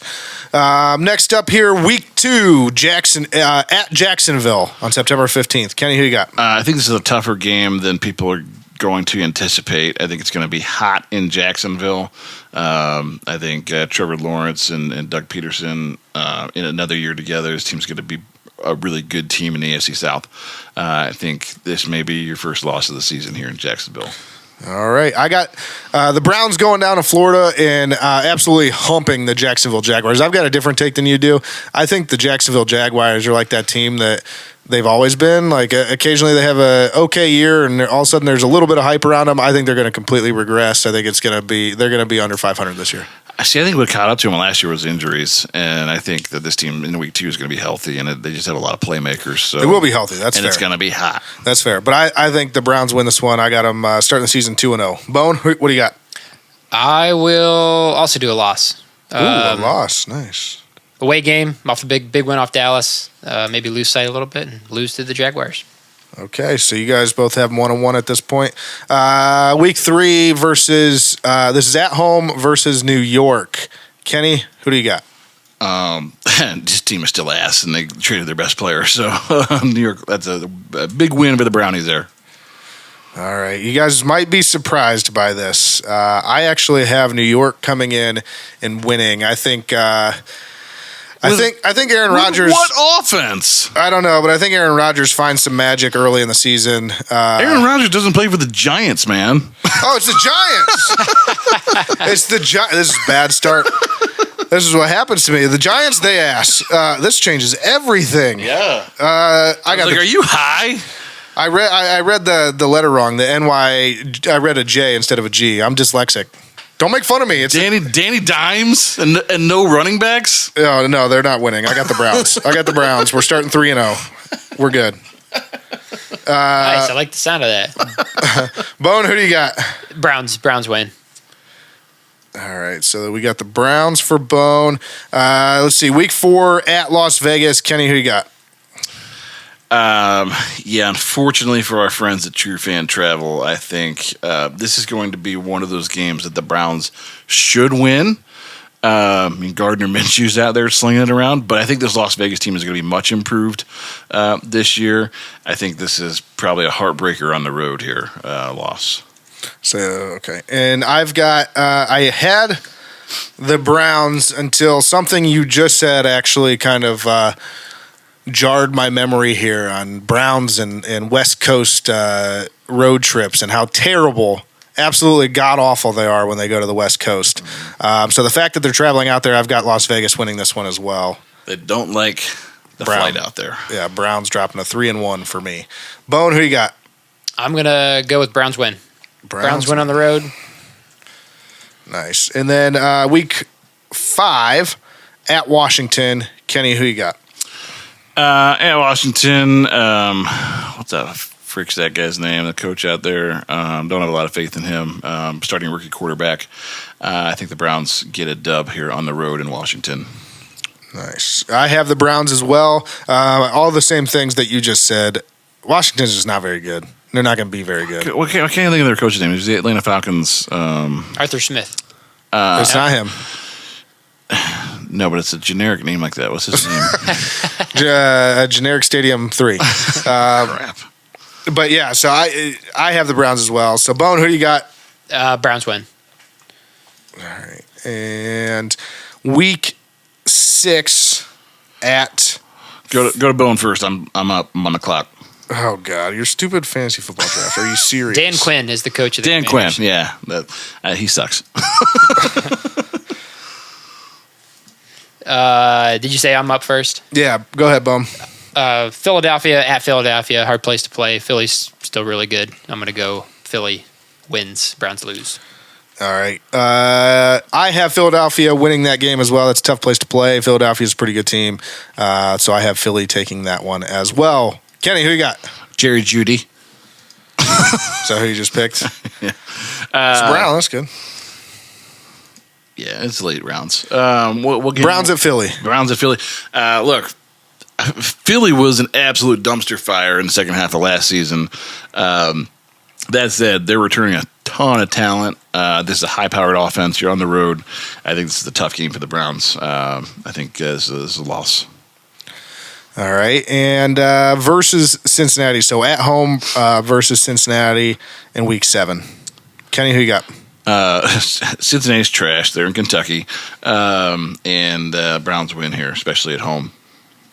All right. And I got the Browns winning this one easily as well. Cincinnati, they struggle with us anyways. It's going to be at home. It's going to be, October 20th, right around Halloween time. It's all good things for the Browns. Cincinnati just had a hard time beating this iteration of the Browns. Cincinnati sucks. Yeah, they suck. And they're in Kentucky. Yeah. Bone, who you got? Same thing. Browns win. Cincinnati struggles against the Browns. Even in Super Bowl year, I felt like Browns outplayed them. Yeah. And then next up, another division game at home versus Baltimore. This one pains me to say. For whatever reason, we struggle playing Baltimore at home. I think that continues into this year, unfortunately, and that's a loss for the Browns. Loss for the Browns. I've got Baltimore winning this one as well. I think that you are correct. I don't know why. It's same way that Cincinnati struggles against the Browns. Weird. We struggle against Baltimore. So I got Baltimore winning this one. Bone, who you got? You guys kind of talked me into it. I want to say win. I want to see the Browns be 2-0 in the division right off the rip, but it's just they always have our number. One way or another, they end up winning the game, or Lamar has some late game heroics, and we lose. Yeah. The following week 9 versus Los Angeles. That's a home game versus Los Angeles. Kenny, who you got? Look, Harbaugh out in Los Angeles. I think this is a different team this year. I think this is a home game, though, right? This team has underperformed and underachieved for years under a really good quarterback in Justin Herbert. I think Harbaugh fixes Justin Herbert this year. I think it's a tough team to beat. I think the Browns lose this game. Whew. I don't know if anybody's keeping track. At the bye week, Kenny's got us under 500. Ooh. And so I have the Browns beating the Chargers. I don't have the same level of confidence in Harbaugh that you do. I like the Browns in this one, especially because it's home. We're not traveling to the West Coast. We're playing them here. Well, if Connor Stallions has anything to say about it, he'll make sure they have all the signs. Bone, who you got? Browns win. I think our defense is going to be really good this year. I think they'll have a hard time. Who are the receivers out there? They don't have. Is it Mike Williams? I think he's gone. He's I think gone. Mike Williams and Mike Keenan Williams Allen gone. are Yeah, they're gone. both gone. And Eckler's gone. Quentin, their rookie last year, I forget his name, but he was supposed to be good, but I don't think he ever did anything. Well, that might have been part of the problem was the receivers were holding them back. You don't want to be a part of the problem. Yeah, maybe. Whole damn problem. Their wide receivers are Josh Palmer, Lad McConkey, and DJ Shark Jr. Lad McConkey is going to destroy teams. That is a real dude. He's a laddie. But yeah, so that's That guy. Let me tell you, he's going to be one of the stories of the NFL this year. Is he a rookie? Yeah. Okay. So at the bye week, which comes in week 10, a great time for a bye week in the NFL. It actually is. Yeah. Yeah. Week 10 is perfect. So I'm excited about that. But Kenny has the Browns at 4-5, and Bone and I both have them at 6-3. So Kenny's down on the Browns this year. But we'll start the second half of the season here. This is the game. This is where we'll be at. The game at New Orleans. What do you guys have here? There's no way the Browns lose a game that we're at. Exactly. happening. Exactly. That's true. Big win in the Big Easy. Yeah, it's because it's gonna be the Big Easy. Yeah. I hear all the women are big and easy too. Kenny, just because you're big and easy doesn't mean all the women are big and easy. You thought that was the best joke of all time. He can't stop laughing. I mean, if you're listening to this, he is like convulsing in laughter right That's now. terrible. It's his joke. He's laughing at his own joke. Bone, who do you have winning this one? Oh yeah, we can't lose the game we're at. Browns are winning this. I like that. Next week, week 12, home game versus Pittsburgh in prime time on a Thursday night on Prime Video, actually. So, Kenny, who do you got? Pittsburgh sucks. Browns win. At this point, they're embroiled in quarterback controversy, and this team is just a point of no return. I actually have Pittsburgh taking this one, just because the Browns don't always do too hot in prime time. And it's a division game. Weird things happen in division games. I'm going to go Pittsburgh. Bone, who do you got? All right, guys. You're forgetting one thing. What? Chubb is going to be back. That's First true. game back against Pittsburgh. I mean, this isn't his first game back, hopefully, in the year. But first game against Pittsburgh, the team that wrecked his knee. Yeah. That's and true. people are going to be freaking pumped And it's at for home, this game. Home prime game time. against Pittsburgh, prime time. Batman is back. Browns win, baby. You guys swung me. You guys did it to So me. convincing in their argument. You guys were absolutely convincing in your argument. I am a fickle fan, and I am going to go Browns winning this one as well. So I take it back. I take back what I said, and Browns win. The following week, once again, in prime time, but on a Monday night this time, at Denver. Kenny, who you got? Yeah, look, Denver's another one of those teams that we seem to struggle with. I think it's maybe the travel, the altitude, another primetime game, back-to-back on the primetime games there. Kind of goofy just with the schedule. I mean, we get the extra rest days, I guess, a mini bye from Thursday to Monday. But what I'm hearing out in Denver is Bo Nix could be the real deal. So I think this could be another one of those games where Well, they better enjoy it while they can, because he's almost 30. I think this is another one of those games where you're going to go in feeling like you should win, and you escape narrowly with a loss. Yeah. So a lot of the arguments that you just said, I initially had this as the Browns, but I actually just flipped my pick for the same reason that I flipped the Las Vegas pick earlier. Can't play out west. They can't play out west, and I don't like people don't understand. Like, this is like a thing. Like, they haven't won a game out west since like 2006. Like, And it's some stupid streak. I don't know the exact number, but it's Denver's crazy. tricky because not only is it a long plane ride out there, you're also a mile in the air. Yeah, So everything is working against you in your body clock. yeah. Not to mention it's going to be. I mean, what time is it going to be in Denver? 2 hours like before us. 6 o'clock there. So like it's just a weird time to play a football game. Yeah. Bone, who you got in this one? I think Denver's going to win. I think it's going to be one of those games where we're going to come in on Monday and be like, why were they so flat? They're just, nobody was playing. We're gonna be excited to watch them in prime time. We're gonna be like, that was Or it was like the terrible. defense kept them in the game, the offense did nothing, or I don't know. Yeah. Whatever. Browns lost, That sucks. unfortunately. We all got the Browns losing to Denver. That sucks. They can't. Denver also is just like, ever since the drive and like all the bad things that happened. Oh, like, I hate Denver. Like, we struggle against Denver. Especially in Denver. Yeah. I mean, I remember even like going back to like Baker's rookie season when he was on fire. Like then they went to Denver and like that was Laid an egg. Baker all of a sudden was bad. Yeah. Next up here, week 14 at Pittsburgh. Kenny, who you got? The Browns give them the old double chub. Pittsburgh goes down. Big Browns win. Big Browns win. Big Brown. Big Brown and double chub. I also have the Browns winning this one. I had them initially splitting the season with the Steelers, but Bone swung me, and I think they humped the Steelers this year, and Chubb is on a revenge tour specifically against Pittsburgh. So I think I'm going to go bold prediction. Between the two games against Pittsburgh, he's going to rush for 278 yards. I'm bold. I think you're going to say like 400. I was about to be like, so hard. 365 yards. Jeez. But anyways. Grow up, Peter Pan. Bone, who you got in this one? Oh, Browns win. Yeah, we got 2-0 against Pittsburgh this year. It's happening. What did you was it? He's going to run for 130 in each game. Like Nick Chubb's going to do it in his sleep against Pittsburgh. He's coming off of a major injury, man. Not then. And we're going to rush the ball. We're going to rush the ball 15 times a game. He'll have played for like 6 weeks before that. He's going to be hot and fresh, hot and ready, like a Little Hot and Caesar fresh. pizza. Hot and fresh out the oven. All right. At home versus Kansas City, week 15. Kenny, what you got? Yeah, look, Kansas City going to the Super Bowl, so we lose.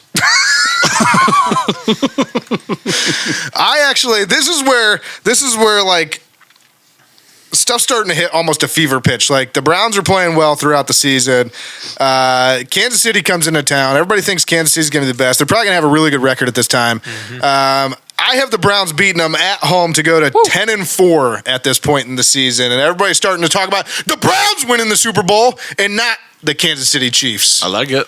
So I got the Browns winning. Bone, who you got? I mean, I'm excited. I live in reality, but I like it. They're going to come. Here's what's going to happen is be like, oh, it's cold. It's December. Yeah. Kansas City's coming into play. And I'm like, well, I feel like they play in colder weather than we do. And they always win those games. I mean, it's only December 15th, so it's normally even not that cold. But I think Kansas City's going to beat us. Man. Just Patty Mahomes, man. He's just. I couldn't swing Bone. I hate that guy. Yeah, everybody hates him, but loves him because he's so fun to watch. But I hate him. Who's the guy that you're sexually attracted to? Nobody.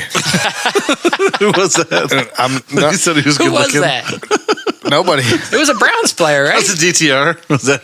Don't know who you're talking about. He's a good looking guy. Next up, week 19 at Cincinnati. Like 19. Week 19. Why did it? It's December 19th. What? Week 16. You guys got me all flustered telling me I'm attracted to DTR. There aren't even 19 weeks.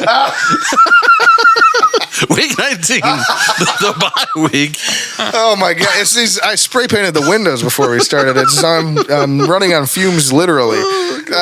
Week 16, another primetime game. We got our second Thursday night game of the year, which is so stupid. It's only happened like 2 other times in history. But on Prime Video at Cincinnati, Kenny, who you got? The Browns go orange on orange in Cincinnati. When they go white on white.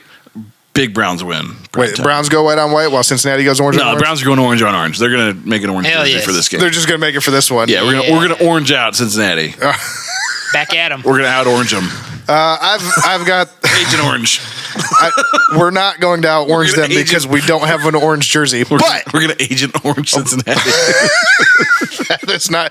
This clip cannot be aired. But I have the Browns winning 11-4. Bone, who you got? Not 11-4. That's you. What's happening right now? He loves DTR. His heart's beating so fast.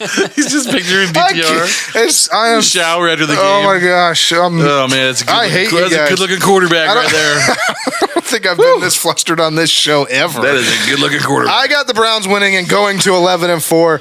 Bone, who do you got in this game? I hate you guys. Browns sweep Cincinnati on the season. Oh yes. What are we? We're 3-1 in the division right now. 4-1. That's pretty good. Something like that. I don't know. Fantastic though. Fantastic.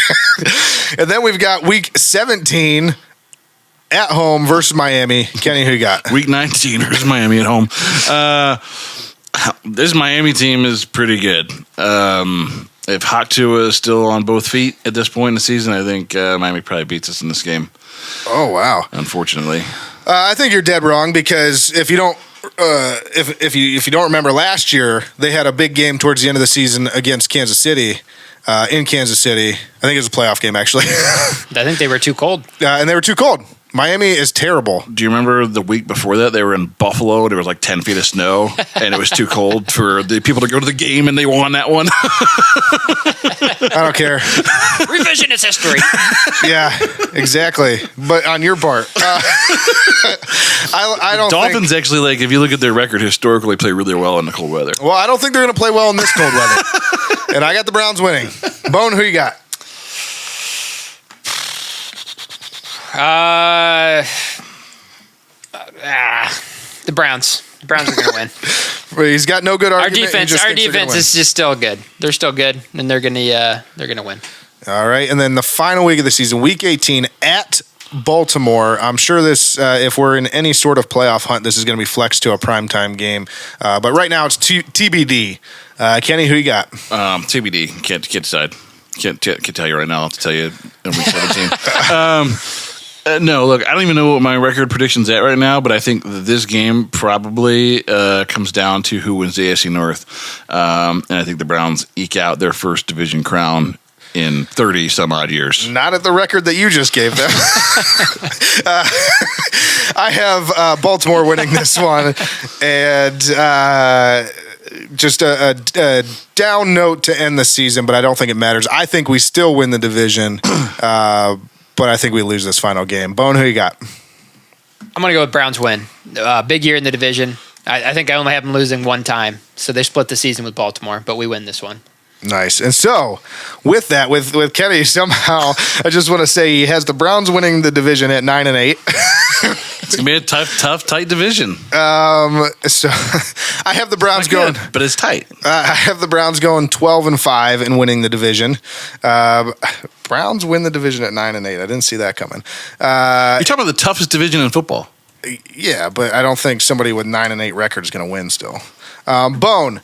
You don't have to think it. Your final record, but I live in reality. Your final record prediction for the Browns is 12-5. Do you also think that they will win the division? Yeah, because we're 5-1 on the division.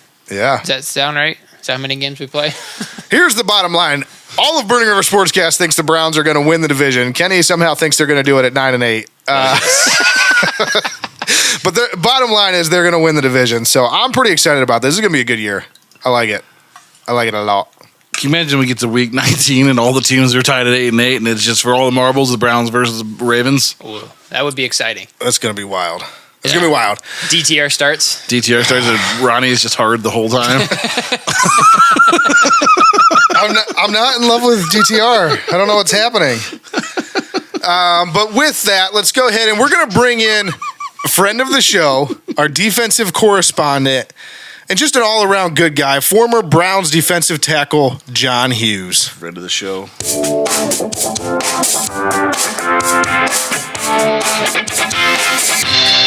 Powered by Riverside FM. All right, everybody. This next guest of ours needs no introduction, but I'm going to give him one anyways. Friend of the show, our new and official defensive correspondent. Please welcome John Hughes. John, how you doing today? Doing pretty good, man. Can't complain. How we doing? Good. So, obviously, this is our season preview episode. And so we're talking about the upcoming season for the Browns. It's kind of as a whole. And so I guess where I want to start this with you and what we want to talk about first is the initial 53-man roster was released. Obviously, changes to come, things like that. But what are your initial thoughts for that 53-man roster? Are there any big surprises to you? I wouldn't say any huge surprises. I guess I was kind of a little surprised on how they did with the quarterbacks and running backs as far as how many guys they kept in the room. I think I saw something come out about Huntley. But I was thinking they were going to go a couple of guys shorter in that quarterback room and trying to build that running back room, just thinking of, the return of Chubb and having guys. And I think they only had two guys in the room from what I saw. But, yeah, other than that, man, I think it's pretty much what I was thinking, man, kind of going into the year. Yeah, that's fair. I think the only big surprise we had was Dante Foreman being cut, but I think we already talked about it earlier in the show. Sounds like he'll be back. It sounds like he's going to be back. So, John, what about? I know you're an old Cincinnati Bearcat. I don't know if you have any kind of relationship with Juwan, but that was maybe a small surprise since he was a draft pick. Yeah. Have you been in touch with him at all, or do you have any thoughts on? Sounds like he might end up on the practice squad. Yeah, no, I haven't talked to him since everything came out, but I talked to him before training camp started. Was a surprise, but not surprised that he's still in the building as far as being on practice squad. And really that's just kind of how teams do when they know, especially with the draft pick, and they know they'll need him at some point. Just getting him, keeping him in the building and keeping him on practice squad. So, yeah, everything is looking bright for him, keep him going towards the future. I mean, the guy sounds like a beast. I mean, what did he do, 39 reps on the bench press at the combine? Right. So, strong. Not a bad guy to have in the building. That's strong. Definitely. All right, so switching gears here a little bit, what are you looking forward to the most with the Cleveland Browns this year? Man, so for me, I'm looking to see how we play in the big games. You know what I mean? Because I think in Cleveland's like and a big thing is we don't usually get the hype coming into the season, right? So now that we have a little bit more steam, rolling going into the season, I just like to see how we handle it as a team in those tight games, those big games that come, and we don't know what games they are yet, obviously, throughout the season. But as those games come up that mean they're a bit more important, man, seeing how we, attack and approach those games. We just played schedule game a little bit ago where we went through and picked everybody, all the games throughout the season. I actually gave them a couple losses specifically because they were in prime time.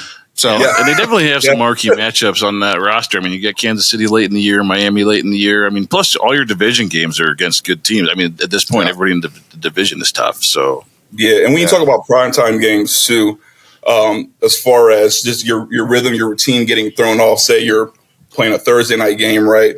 You're used to getting that, ample amount of rest or whatever. Your routine's a little bit different getting Sunday to Sunday, right? So getting to those primetime games, it kind of throws it off a little bit. So that's just an adjustment that, all players have to figure out. So. Yeah, and so with that, I mean, we have 2 Thursday night games. So do you have any feelings on that? It's one of the quirks of our schedule this year. It's only like the third time it's ever happened. What do you think about the Browns having 2 Thursday night games?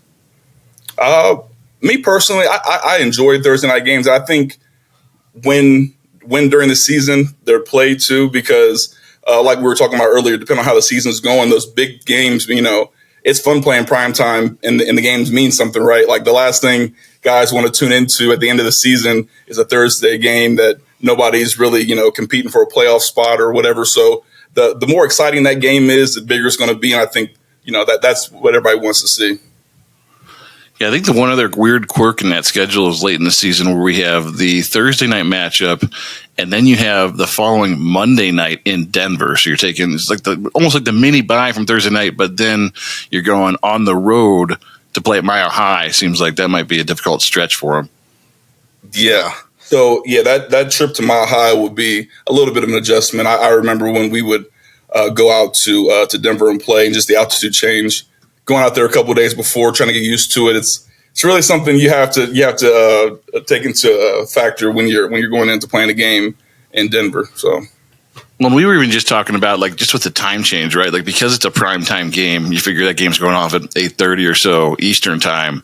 That you're right at 6:30. It's like it's an odd time to play a football game. Like if you're used to playing at 1:00 on Sundays or even the prime time games, all of a sudden you're playing at dinner time. yeah, definitely. I mean, and it's crazy because I realized the more throughout my career, college, we would prep a little bit different for different time games like that. And in the league, the sense to what we would do to get ready for a different time game, even as far as getting our bodies used to shutting down at a certain time. You know what I mean? Like the blue light, right, in your phone. We would go through all these little steps just to make sure we were ready for the game. It's just amazing how much stuff we actually do to get ready for those. Absolutely. And so with that, I mean, one of the big things and one of the reasons why the Browns were so competitive this past season was because of that defense being the number one defense in football. Do you think that the Browns defense continues to dominate this year? You think Jim Schwartz continues to keep them on that track? Yeah, most definitely. I think we pick up right where we left off. We're bringing back 21 out of 26 key pieces we had last year. Nice. I think for us, it's all about bringing it on defense, and then obviously having our offense do what they do. But the games are won. I learned this, starting Little League, right? Championships are won on the defensive side of the ball, man. So if we get it running and keep going on defense, man, we'll be solid. Hell yes. And with that defense being so dominant, how do you think we stack up in the AFC North, which is going to be just like it is every year? It's going to be hard-nosed, smash-mouth football. Mm-hmm. Well, there's just talent everywhere, right? Yeah. You've got Burrow in Cincinnati. You've got Russell Wilson. Obviously some revitalization there in Pittsburgh where they didn't have an answer at quarterback. And then obviously Derrick Henry moving to Baltimore. All three of those are just going to be gauntlets. Yeah. You hit it on the head, right? But I feel like with our defense, we have an answer to all of these different things, right? Like we have an answer to the run game in Baltimore. We have an answer to the pass game in Cincy and whatever they're doing in Pittsburgh, right? But I think whatever is on the table, I think our defense, our team overall, but especially our defense, can handle any elements coming. Yeah, that's fair. No, and it's funny. You mentioned Pittsburgh and whatever they're doing in Pittsburgh. And early on in the offseason, we were like, dang, Pittsburgh is really – they made a lot of moves. They brought in a lot of guys on defense. But then it seems like all of a sudden in preseason, like everything's falling apart for Pittsburgh already. And they do have Mike Tomlin, so we expect them to be right around 500 at least. It takes time for guys to mesh, right? But I think that defense is going to be tougher than people think. Yeah. Definitely. So, what are your thoughts on Pittsburgh as a whole? As much as I hate Pittsburgh, I feel like you can never count him out because of Tomlin, right? Because of the work that he's been able, his level, his body of work that he's put in Pittsburgh. But yeah, it's not looking too good for him right now. But they usually find something to figure out throughout the year. So we'll just see how it goes.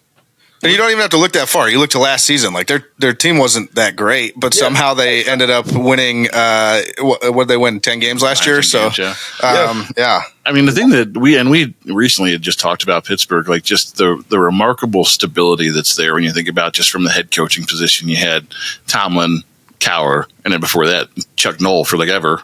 Yeah. So it's like they've had 3 coaches in 60 years. It's something else over there. 3 coaches, three quarterbacks up until after Roethlisberger. Like it's I tell people that when we talk about the difference, right, in programs between Cleveland and Pittsburgh, right. When I was in Cleveland, literally had 5 head coaches in 4 years, or 4 head coaches in 5 years. Right. So when you have a lot of turnover, you have to keep learning new defenses, learning new schemes. Right. You can never really get comfortable. And when you take a team like Pittsburgh that has the same defense forever, right, they're able to learn the shortcuts within the scheme. So that they're not learning X's and O's anymore, but they're learning around the X's and O's and how to make that position better, not just learning, John, we don't like to talk about those times anymore. We're in a much better place. Well, the good news is that for the first time in a long time, the Browns have stability at the. That's what I mean. I said we don't like to talk about that stability. It's on the other foot now. You know what I mean? I love what they've been able to build and create in Cleveland, man. I'm just waiting to see it all stack up together. Exactly. Yeah. Mm-hmm. And no, so with, we talked about the defense and how they're going to dominate again. We talked about the AFC North and we think we can stack up well against those teams because of the defense. So do you have an overall record prediction for the Browns this year? Figured you guys were going to ask that. So I feel like with what we have and, going in, staying healthy, I would see us at like 12-5, 13-4. Whoa, 13. I like that. We had a hard time going through the schedules. We were kind of prepping our show, and it's like almost like you're looking for losses because if you start looking at it, it's really easy to just go, man, they should win this, they should win this, they should win that. And 12-5, 13-4 doesn't seem like that much of a stretch, honestly. Yeah. And I forgot who it was that made the prediction, you know, as a Cleveland fan, and they did like every single game win. The Miz. The Miz. The Miz. He had him going undefeated. Hey, that was awesome, man. And that speaks volumes of what the definition of a Cleveland fan, right? The hope and the feeling of a Cleveland fan. But just thinking about it in the grand scheme, I feel like there might be some closer games that we have to figure out, and that's the only reason I said 4 to 5, right? But really, I think as far as the division goes, if we're able to capture the division, win the division, that's the easiest way into the playoffs, right? I think that'd be our best bet. Yeah, absolutely. And we just, like I mentioned a few minutes ago, we just played the schedule game, and you actually have pretty much the same prediction as Bone and I. We both picked them at 12-5, so you have 12-5, 13-4. We'll just turn yours into 13-4 because I like that. But Kenny, you know, he's over here saying we're looking for losses. We're looking for losses. He picked him to go 9-8. Just so you know, I'm just trying to be conservative. You know, like I just don't want to. I don't want to get overexcited. Every time I get overhyped on this, I end up getting bit. You know, I just want. I'd rather be pleasantly surprised if they win 10, 11, 12 games. When I said the record you chose, our defensive correspondent said, "Whoa." But don't you want to be that guy at the end of the season after we go 13-4 that said, "Told you so"? You know what I mean? I would love to be that guy, John, but 20 years of bad experience tells me I'm not that guy. John, he decided not to be that guy so that you could be that guy. There it is, man. This game just keeps getting tougher and tougher. But no, with that, I mean, you just mentioned a couple of the questions I had next year. So you said easiest way into the playoffs is winning the division. Do the Browns win the division, and do they make the playoffs? At 13-4, absolutely they make the playoffs. But do they win the division? And how far are they going in the playoffs? Mm-hmm. So, I believe we're going to win the division.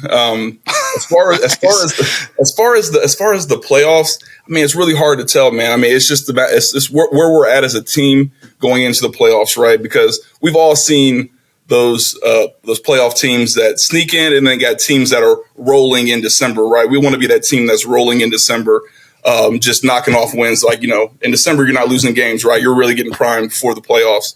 So it depends on how we look at the end of November going into December as how far we go. Okay, yeah, I like that. And you said division title. Funny enough, we all picked the Browns to finally win a division title, including Kenny at 9-8. He thinks they're going to win the division at 9-8. It's going to be tight, man. It's a tight race in the North. That's a rough season out of the division at 9. That's what I said. I said at 9-8 we're winning the division. That math ain't mathing, but he thinks it is. So I think it's going to happen. So last thing here, John, real quick. Do you have any bold predictions for the Browns this season? Bold predictions. All right. So if we're going off of the record, right, we're saying 13-4. I feel like we're only gonna bold prediction. I feel like we only lose one division game. Whoa, that was what Bone had him doing too. We're gonna sweep 2 and split 1. I like it. That's I like it. That is. But which the one we're gonna lose? What do you think? Man, well, I would say Baltimore or Cincy. Yeah. It's hard to give that other team a win, man. It's hard to give them one. Yeah, no, I agree. We actually were just talking about this, how for some reason, just like we seem to lately have Cincinnati's number, Baltimore seems to have Cleveland's number. Even when Cleveland's good, even when Baltimore seems like they're having a not so great a year, or whatever, Baltimore for some reason always seems to play the Browns tough and typically come up with a win. John, let me ask you this. It seems like if you're listening to the national media pundits, people are really, really high on the Cincinnati team. And I know Joe Burrow's coming back and supposed to be healthy, but they've got 12 rookies on that roster. I mean, that's almost a quarter of the roster. Like, are you buying the hype on Cincinnati in this division? No, and the funny thing is, man, I have to hear the hype from at home with my wife all the time, man. She's a Bengals fan. But honestly, I don't. I'm not, just because I feel like we've heard this type before, right? It's all about what's going to happen and what's played out during the season, man. And really who stays healthy and who's playing the best ball. That's what you have to love about this game, right? You can have every single piece, everyone can say you're the this and that, right? But until you strap the pads on and line up, man, and figure it out, nothing's really set. That's fair. Yeah. What about, before we jump off here, what about the headwinds? Let's talk about what do you think maybe is the biggest challenge for the Browns this year? I mean, I think on paper we feel really good about this team, but is there a singular concern or concerns that you have going into this year? Maybe what be it Deshaun's shoulder and the health there? I mean, obviously Nick Chubb's going to miss a few weeks, or is there anything in particular that stands out to you that may just be like a lingering issue for this team? I wouldn't say a lingering issue. I feel like staying healthy is just the name of the game for every team. It's kind of been our deal for the past couple of years. But staying healthy, and then with all the what they call the circus show coming in, as far as the HBO Hard Knocks coming in, I'm hoping guys just keep the focus on the season and what's important, and not get caught up in and all that. So yeah, between those two. As much as we're nervous about the Hard Knocks thing, we're also super excited for it. I mean, it's a really cool idea to see it happening like middle of the season. What's going on, kind of the challenges each team is facing, and who's stepping up in the locker room to really kind of right the ship and make sure everything's going in the right direction. Well, it's for us great. Personally, it's going to be a great content. That's what I mean. Yeah, It's pretty cool. It's like the first time we get to see like a live look as far as a whole division throughout, that end of the season time, man. So I think that's a pretty cool perspective. I just hope we all take it with for what it is, man. So. Absolutely. And so real quick, one last question for you, John. It looks like you're in a barbershop. Tell us a little bit about where you're at right now. Yeah, man. So I'm actually in one of my barbershops called King Culture Barber Studio. We started this shop, me and my business partner, 5 years ago. We're able to do so well in one of our locations that we opened up our second one.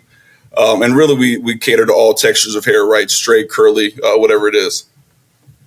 Awesome. You guys should have took me there to get my head shaved. We should have. It's a little bit further away. It's a longer drive. Yeah, it's a little bit further away.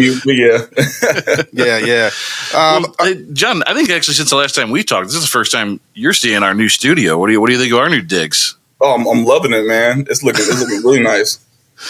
Oh yeah, we're trying. We're doing what we can. We're trying to keep up with the Joneses, Yeah. Most definitely got to, right? Absolutely. Well, hey, John, we really appreciate your time. All of our listeners, you're going to be hearing a lot more of John Hughes. As I said at the top of this interview, he is our official defensive correspondent. We're going to have him on as often as he's willing to be on this year to talk about the defense, talk about the rest of the Browns team, and just keep us informed, because he's a guy that's done it. He's been there, done it, and he knows exactly what's going on in the NFL. So, John, thank you so much. Tell your wife the Bengals suck. Oh, and happy birthday to Mrs. Hughes. Oh yeah. Oh, happy birthday too. Yeah. And as far as the segment, guys, man, I'm excited to get on, man. Talk a lot of Browns defense, man, and hopefully we have a lot of good stuff to talk about, man. So, we're looking forward to it. Awesome. Thank you. Thanks so much, John. All right, man. You guys take it easy.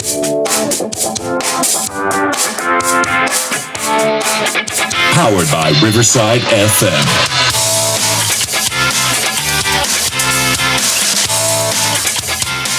Man, always good having John on the show, and I'm excited to announce that he is officially a part of the Burning River Sportscast. He is a defensive correspondent for us. Look, John, is that his official title? Yeah, he's the official defensive correspondent, defensive expert of the Burning River Sportscast. Defensive mastermind, defensive correspondent. That's what.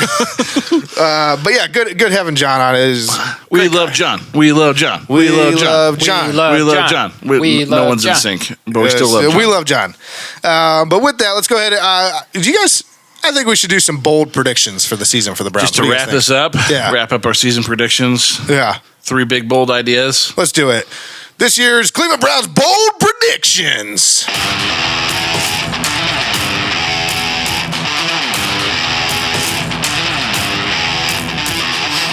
All right, guys. Now, these are things that most people would think we are insane when we say them. or at least, a little off the wall when we make these predictions for the Cleveland Browns this year. Probably number one for Kenny is going to be that the Browns win the division at 9-8. But we'll start with. I'm going to start with Bone. Bone, what are your bold predictions this year? And let's start with 3 being the least bold of your bold predictions. Oh, okay. Yeah, it's not that bold. The Browns defense is going to be number one in the NFL. All right, I like that. Every major statistical category. Every major statistical category. Love it. I love it. And I don't think that's I do think it's a bold prediction just because it's hard to repeat as the number one defense in the NFL every year. But Jim Schwartz, man. He's Jim Schwartz in the game. Really good shorts. Yeah. What's number 2 for you? Jerry Jeudy will be a 1,000-yard receiver. Ooh, I like that. That gets me excited. I like that. But I got excited when I wrote it. And what's your final bold prediction? Yeah. I don't know. Are these that bold? I'm just Are these that bold? I'm a fanboy. I just love the Browns. Chubb will be comeback player of the year. Nice. I like that. I like that a lot. Okay, so let's see. You want to go next or you want me to go? I'm almost on the clock. I'll go next. So some of mine are pretty out there, out of my 3. Specifically one, but we'll get to it. But number 3 here, I have Nick Chubb finishes. You had comeback player of the year. I think he definitely wins that if this prediction comes true. I think Nick Chubb finishes as a top 5 running back yardage wise, despite missing potentially 4 or 5 or 6 games. Hell yeah, I like that. What is that? Say it again. Nick Chubb finishes in the top 5 in rushing yards this year. Nice. So that's a bold prediction for me. Number 2 here, Myles Garrett repeats as Defensive Player of the Year. I know that's a really hard thing to do, but I think Myles Garrett, best player on the best defense. I think he repeats as Defensive Player of the Year. He broke the seal. Yeah. And then my final prediction, and this is the one where we're going off the rails here, Kenny. You ready? We're getting wiggity? Yeah. Final bold prediction for Ronnie James this year is Denzel Ward retires after sustaining his 6th concussion this year. In week 19. And I hate to write that because as you can see, I have a Denzel Ward jersey on. I played DB when I played in college. I have a soft spot for DBs. I love Denzel Ward. He went to Ohio State. Soft spot for DBs. Getting good-looking quarterbacks. I don't know why you keep getting. But anyways, he went to Ohio State. There's just Denzel Ward's a great player for the Browns. He's one of the better corners they've ever had. But I think, unfortunately, these concussions, they got to catch up to you at some point. I mean, he just had his 5th one in the preseason. People are already talking retirement with him now. He says no, but you have another one this season. But his body's telling him yes. I don't know. Yeah, it's hard to say you've had 6 concussions in like 5 years, and yeah. Look, we joke, but his head is chilly inside. He's been beat to hell, and after 6, it's not that crazy to think that at some point, like, you have to take stock of your life, your health, and your family and your future. Yeah, and I was gonna say, like, I think most people are already thinking that like 5's a lot. Yeah. So the fact that you're counting them, yeah, and you have more than one hand, that's not good. Yeah, you get to 6 and you're starting to really worry about the guy's long-term health. Yeah. But that's it for me. That's my top bold prediction is the retirement of Denzel Ward. Kenny, what are your bold predictions? 3 big predictions here for 2024. First is Red Hot Ronnie James takes DTR to the Marble Room on a date. And they have an excellent time together. And they both get the cheesecake. You must have just updated this one. This is like real-time comedic relief. I don't like this. I can tell you that bold prediction is not coming true. No, but what I will tell you is this. I hate you. Get comfortable with our friend Jameis Winston because you're going to see a lot of them. Maybe as early as week 1. You think Jameis Winston starts the season? I think that there are, I'm very concerned about Deshaun's shoulder. And even if it's not week 1, I just think that there's 0 chance Deshaun plays 17 games this season. I think we're going to see Jameis for a good stretch here. Wow. Number 2, Nick Chubb, regardless of when he comes back, will rush for over 1,000 yards. Hell yes. I like that. And to top mine all off for 2024, the top tight end in the league will be David Njoku. Wow. I like that one. Wow. Lead all tight ends. That is a bold prediction. This is the year he becomes officially elite in He's household elite. name. Wow, I love that. I love it. I love it. I love it. And speaking of loving it, let's get gassed up. Oh, boy.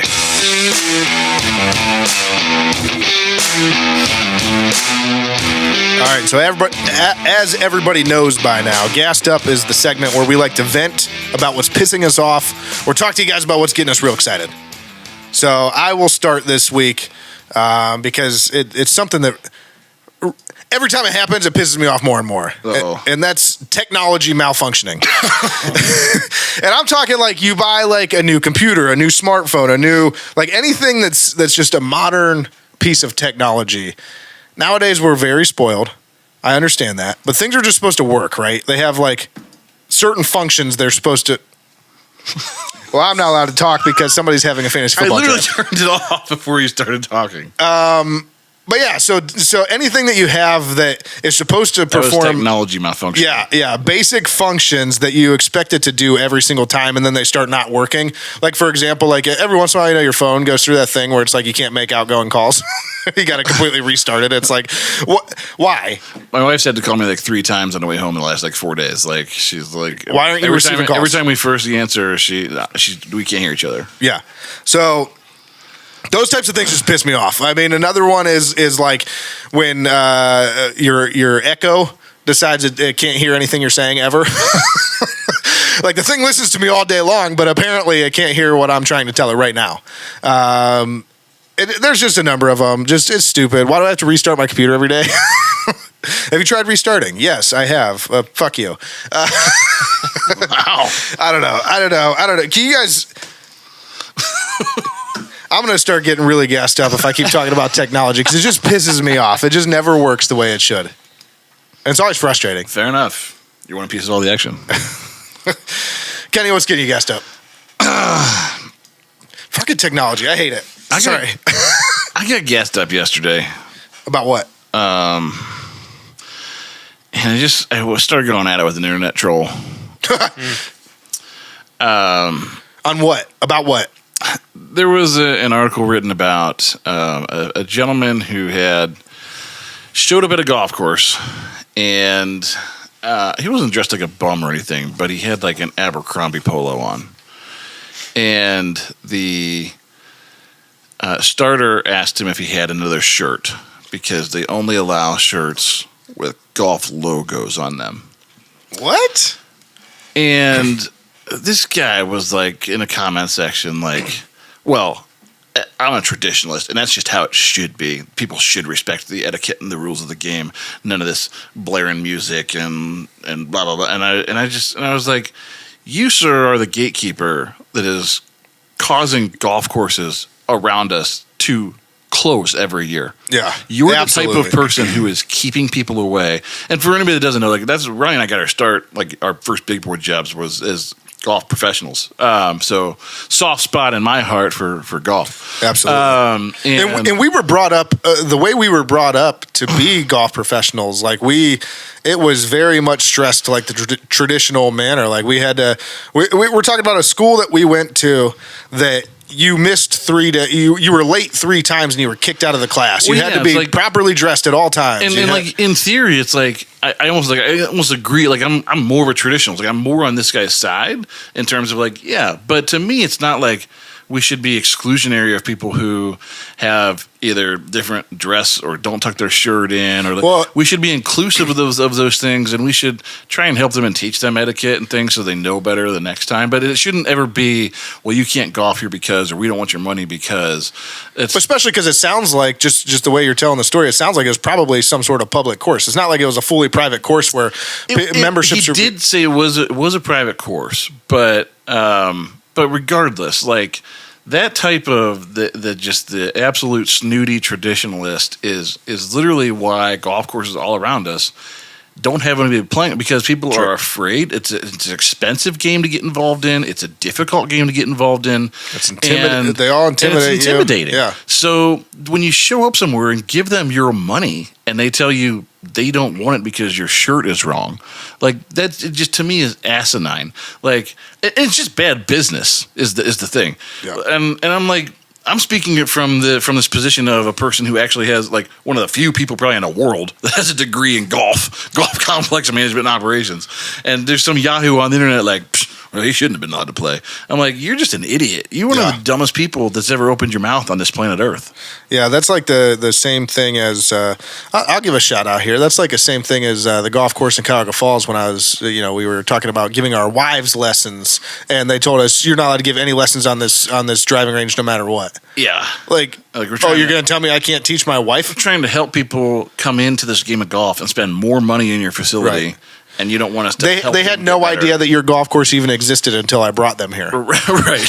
Yeah. Yeah, they were never going to find this on their own. Go punch yourself right in the face. Yeah. I've had it with gatekeepers to golf because it's not good for the sport. It's not good for anybody.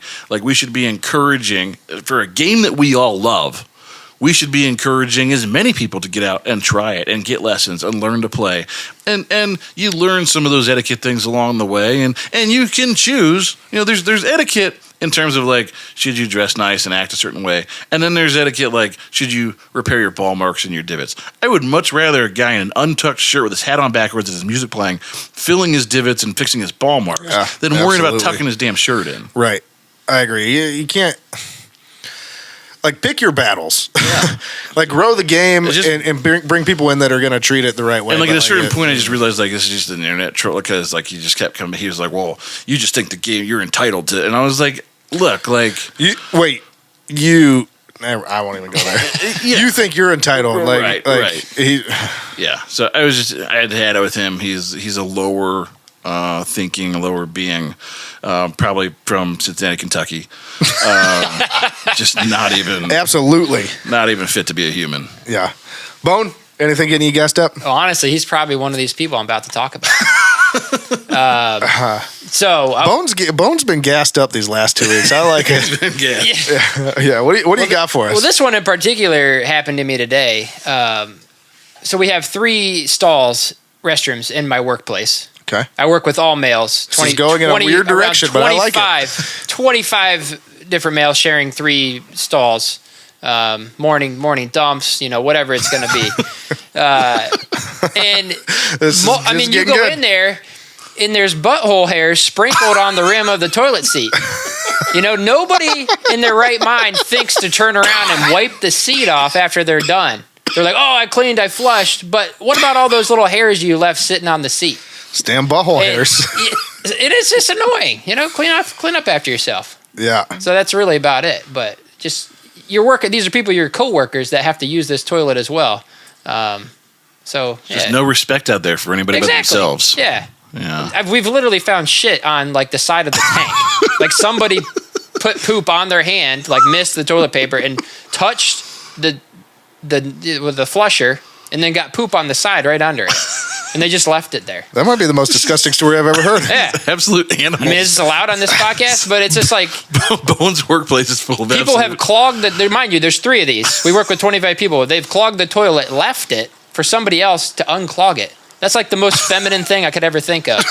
That a grown man would leave. The sound of your piss hitting the urinal. It sounds feminine. That would leave his clogged toilet and not clean it. While there was literally a plunger right in the same stall. Wow. Man, that guy's a coward. I think you need to do work friends. Coward. Well, maybe they're not my friends anymore. Yeah, Bones turned up about this. He's so gassed up right now. I mean, to be fair, it sounds like he works with quite a few immature That sounds like I would never... adults. I'm not going to lie, Bone. I probably will never enter a restroom at your place of work, ever. If I'm ever there... It might just be one person. That's the thing. I won't go. It just could be one person ruin it for everybody. Well, you guys need to find out, and you need to fire him. Yeah. We've tried. There's no place in life for that sort of behavior. Nobody fessed up. No. That is insane. But I guess with that, let me remind you to call the Hot Take Hotline. Take hotline. Don't forget to call and leave your hot take on the Hot Take Hotline. Remember, these are hot takes. We want like a sex hot order takes. hotline. We want hot takes. We want hot takes. We want hot takes. 330-227-8080. 330-227-8080. 330-227-8080. 330-227-8080. Call now operators are not standing by. Nobody's there. But we'll play on the air, and then we'll tell you what we think about it. Play you on the air. Yeah. And be sure to check out our gear, www.thetappingmedia.com/shop. And that'll do it for us. Kenny, what can we expect next week? I'll tell you what we can expect next week. Are you going to be doing another fantasy football draft? No, thank heavens. But our good friend Ronnie James won't be here. Asshole decided to take a vacation to kick off the season. Good work, idiot. You're welcome. Bone and I will be here. We'll be live. Well, not live, but, we'll be alive. But we will do a proper Week 1 preview, breakdown. The Dallas Cowboys coming to town. We will also get started with this year's Browns backers interview series. And, of course, cover any other Browns news or breaks, which will probably be expecting more roster news as we get into the weekend and early next week. So we'll have it all here for you next week. Check us out on social media.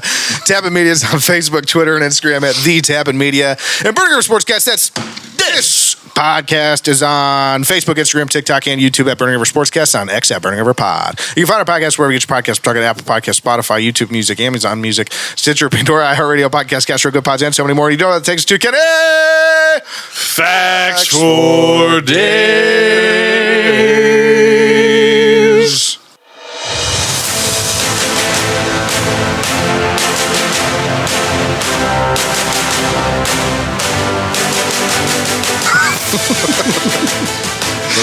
Pretty sure I was yodeling. What do you got for us? Okay, facts for days. In the spirit of the start of college football, I went ahead and kept our theme alive for college football facts. Keeping the theme alive. This one, one of these is really going to break your heart, but this one I thought was absolutely fascinating. Let's hear it.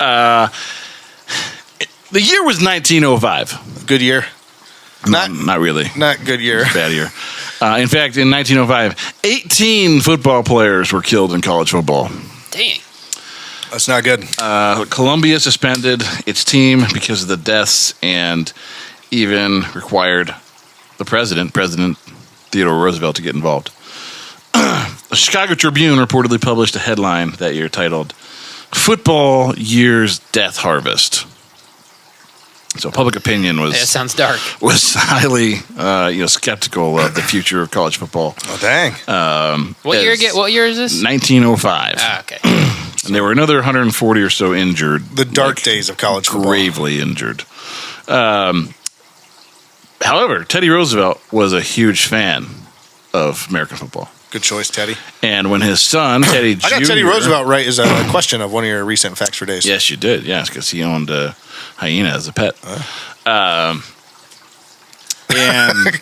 so one of the things that happened, too, was the Harvard-Yale annual game was canceled for a couple of years because Unacceptable.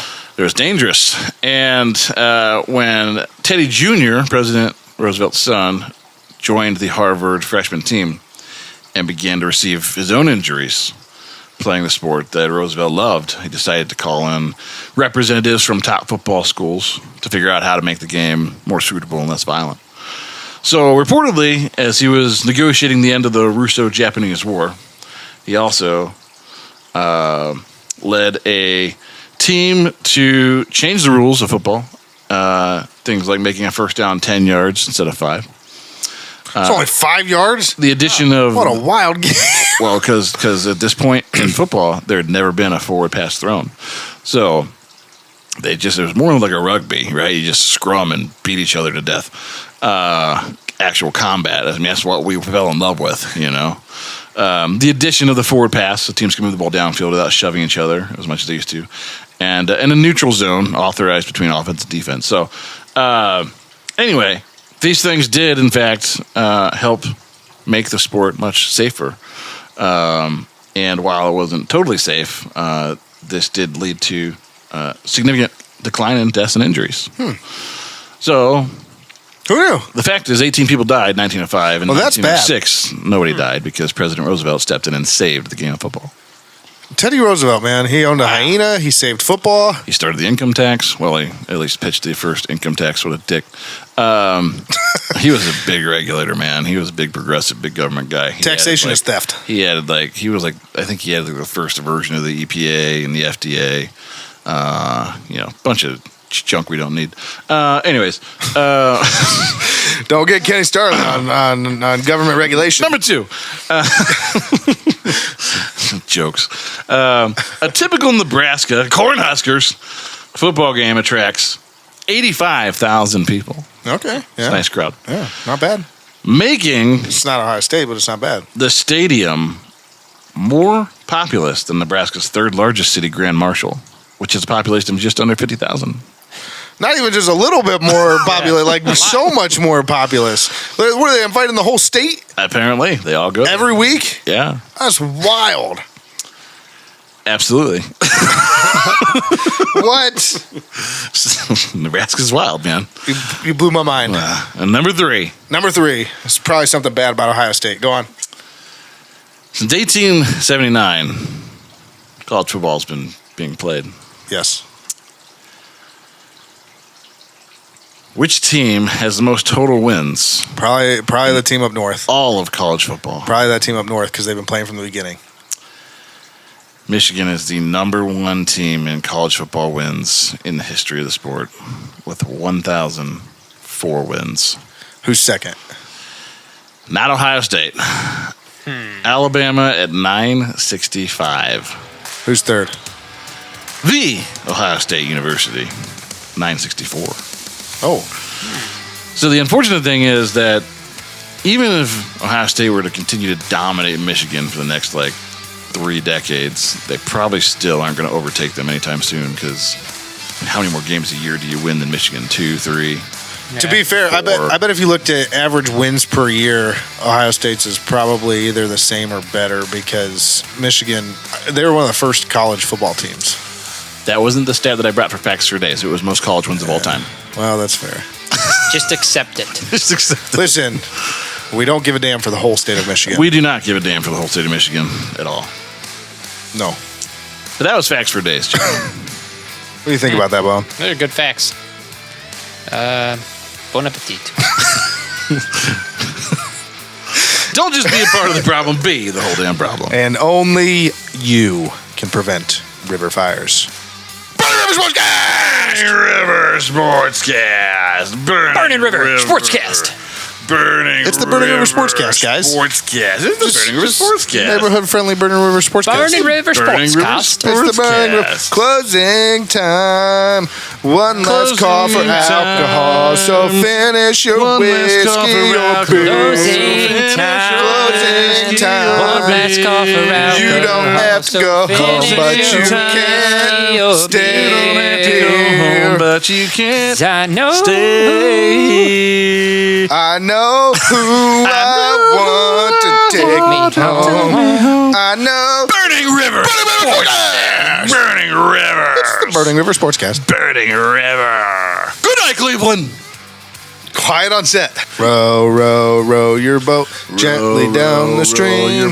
Merrily, merrily, merrily, merrily, life is but a stream. Merrily, merrily, Merrily, merrily, merrily, merrily, life is but a stream. Merrily, merrily, merrily, merrily, life is but a dream. Merrily, merrily, merrily, merrily, life is but a dream. We're like a string quartet. I now have 2 loves in my life. Big city living and a voodoo woman named Phyllis. So put your right foot in and take your right foot out. Then put your right foot in and shut the hell up because it's not time for the hokey pokey. It's time for the Burning River Sportscast. Motorboat? You play the motorboat? You motorboat son of a bitch. You old sailor, you. You know what I was thinking during that interview? What? What were you thinking? Nothing because you don't have thoughts because you're a brainless idiot. Wow. My name is Uhtred, son of Uhtred. By the way, I want my foreskin back. Women's Guide to Anal Sex, and it was the 2nd edition. Who makes the second edition? The weather outside is weather. The other one, the finger eating food fingers. Oh my God! Yes. ejaculate all over my body and my genitals. Yes. Oh no! We suck again! You don't need fundamentals when you got heart. and Jesus. In Jesus. That's right. Touchdown. Number Anyways, one. What do you mean funny? Funny how? How am I funny? it's going down. I'm yelling yelling timber. Goddamn jets. Are we gonna? You're only in this city. Should we start a meat podcast of like the meat pod? slow roasted?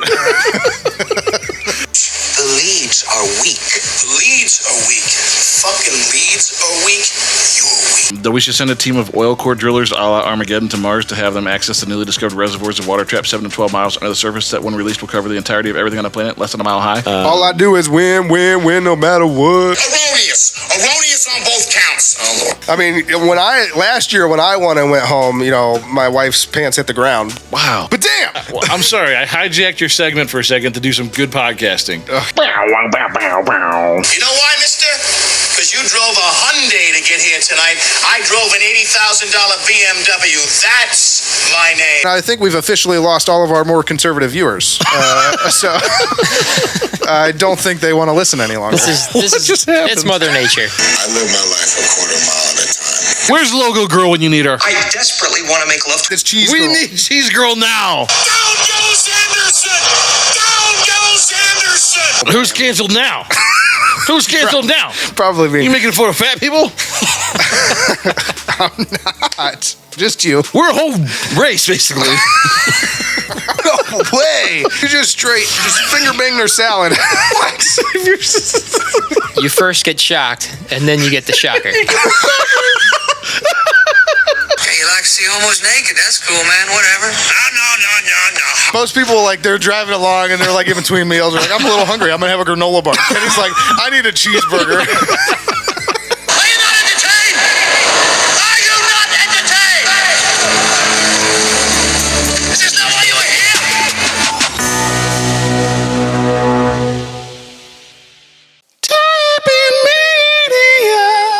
Browns fans, come party with Cleveland Browns legends Josh Cribbs, Kevin Mack, and Joe Hayden. True Fan Travel, an official fan experience partner of the Cleveland Browns, is hosting premium trip packages for Browns fans to Las Vegas, New Orleans, Denver, and DC. Everything is taken care of. Flights, hotels, tailgate, game tickets, transportation, food, drinks, everything that's important to Browns fans. Visit TrueFanTravel.com today and reserve your ultimate Browns travel package. That's TrueFanTravel.com. Today's episode was brought to you by Towpath Vodka. Towpath Vodka, an award-winning, ultra-premium, extremely smooth, high-quality vodka. 6 times distilled and made from Midwest corn and Ohio fruit. Clean and crisp, a truly high-quality spirit made right here in Northeast Ohio. Available locally in Northeast Ohio and online in 46 states. Towpath Vodka.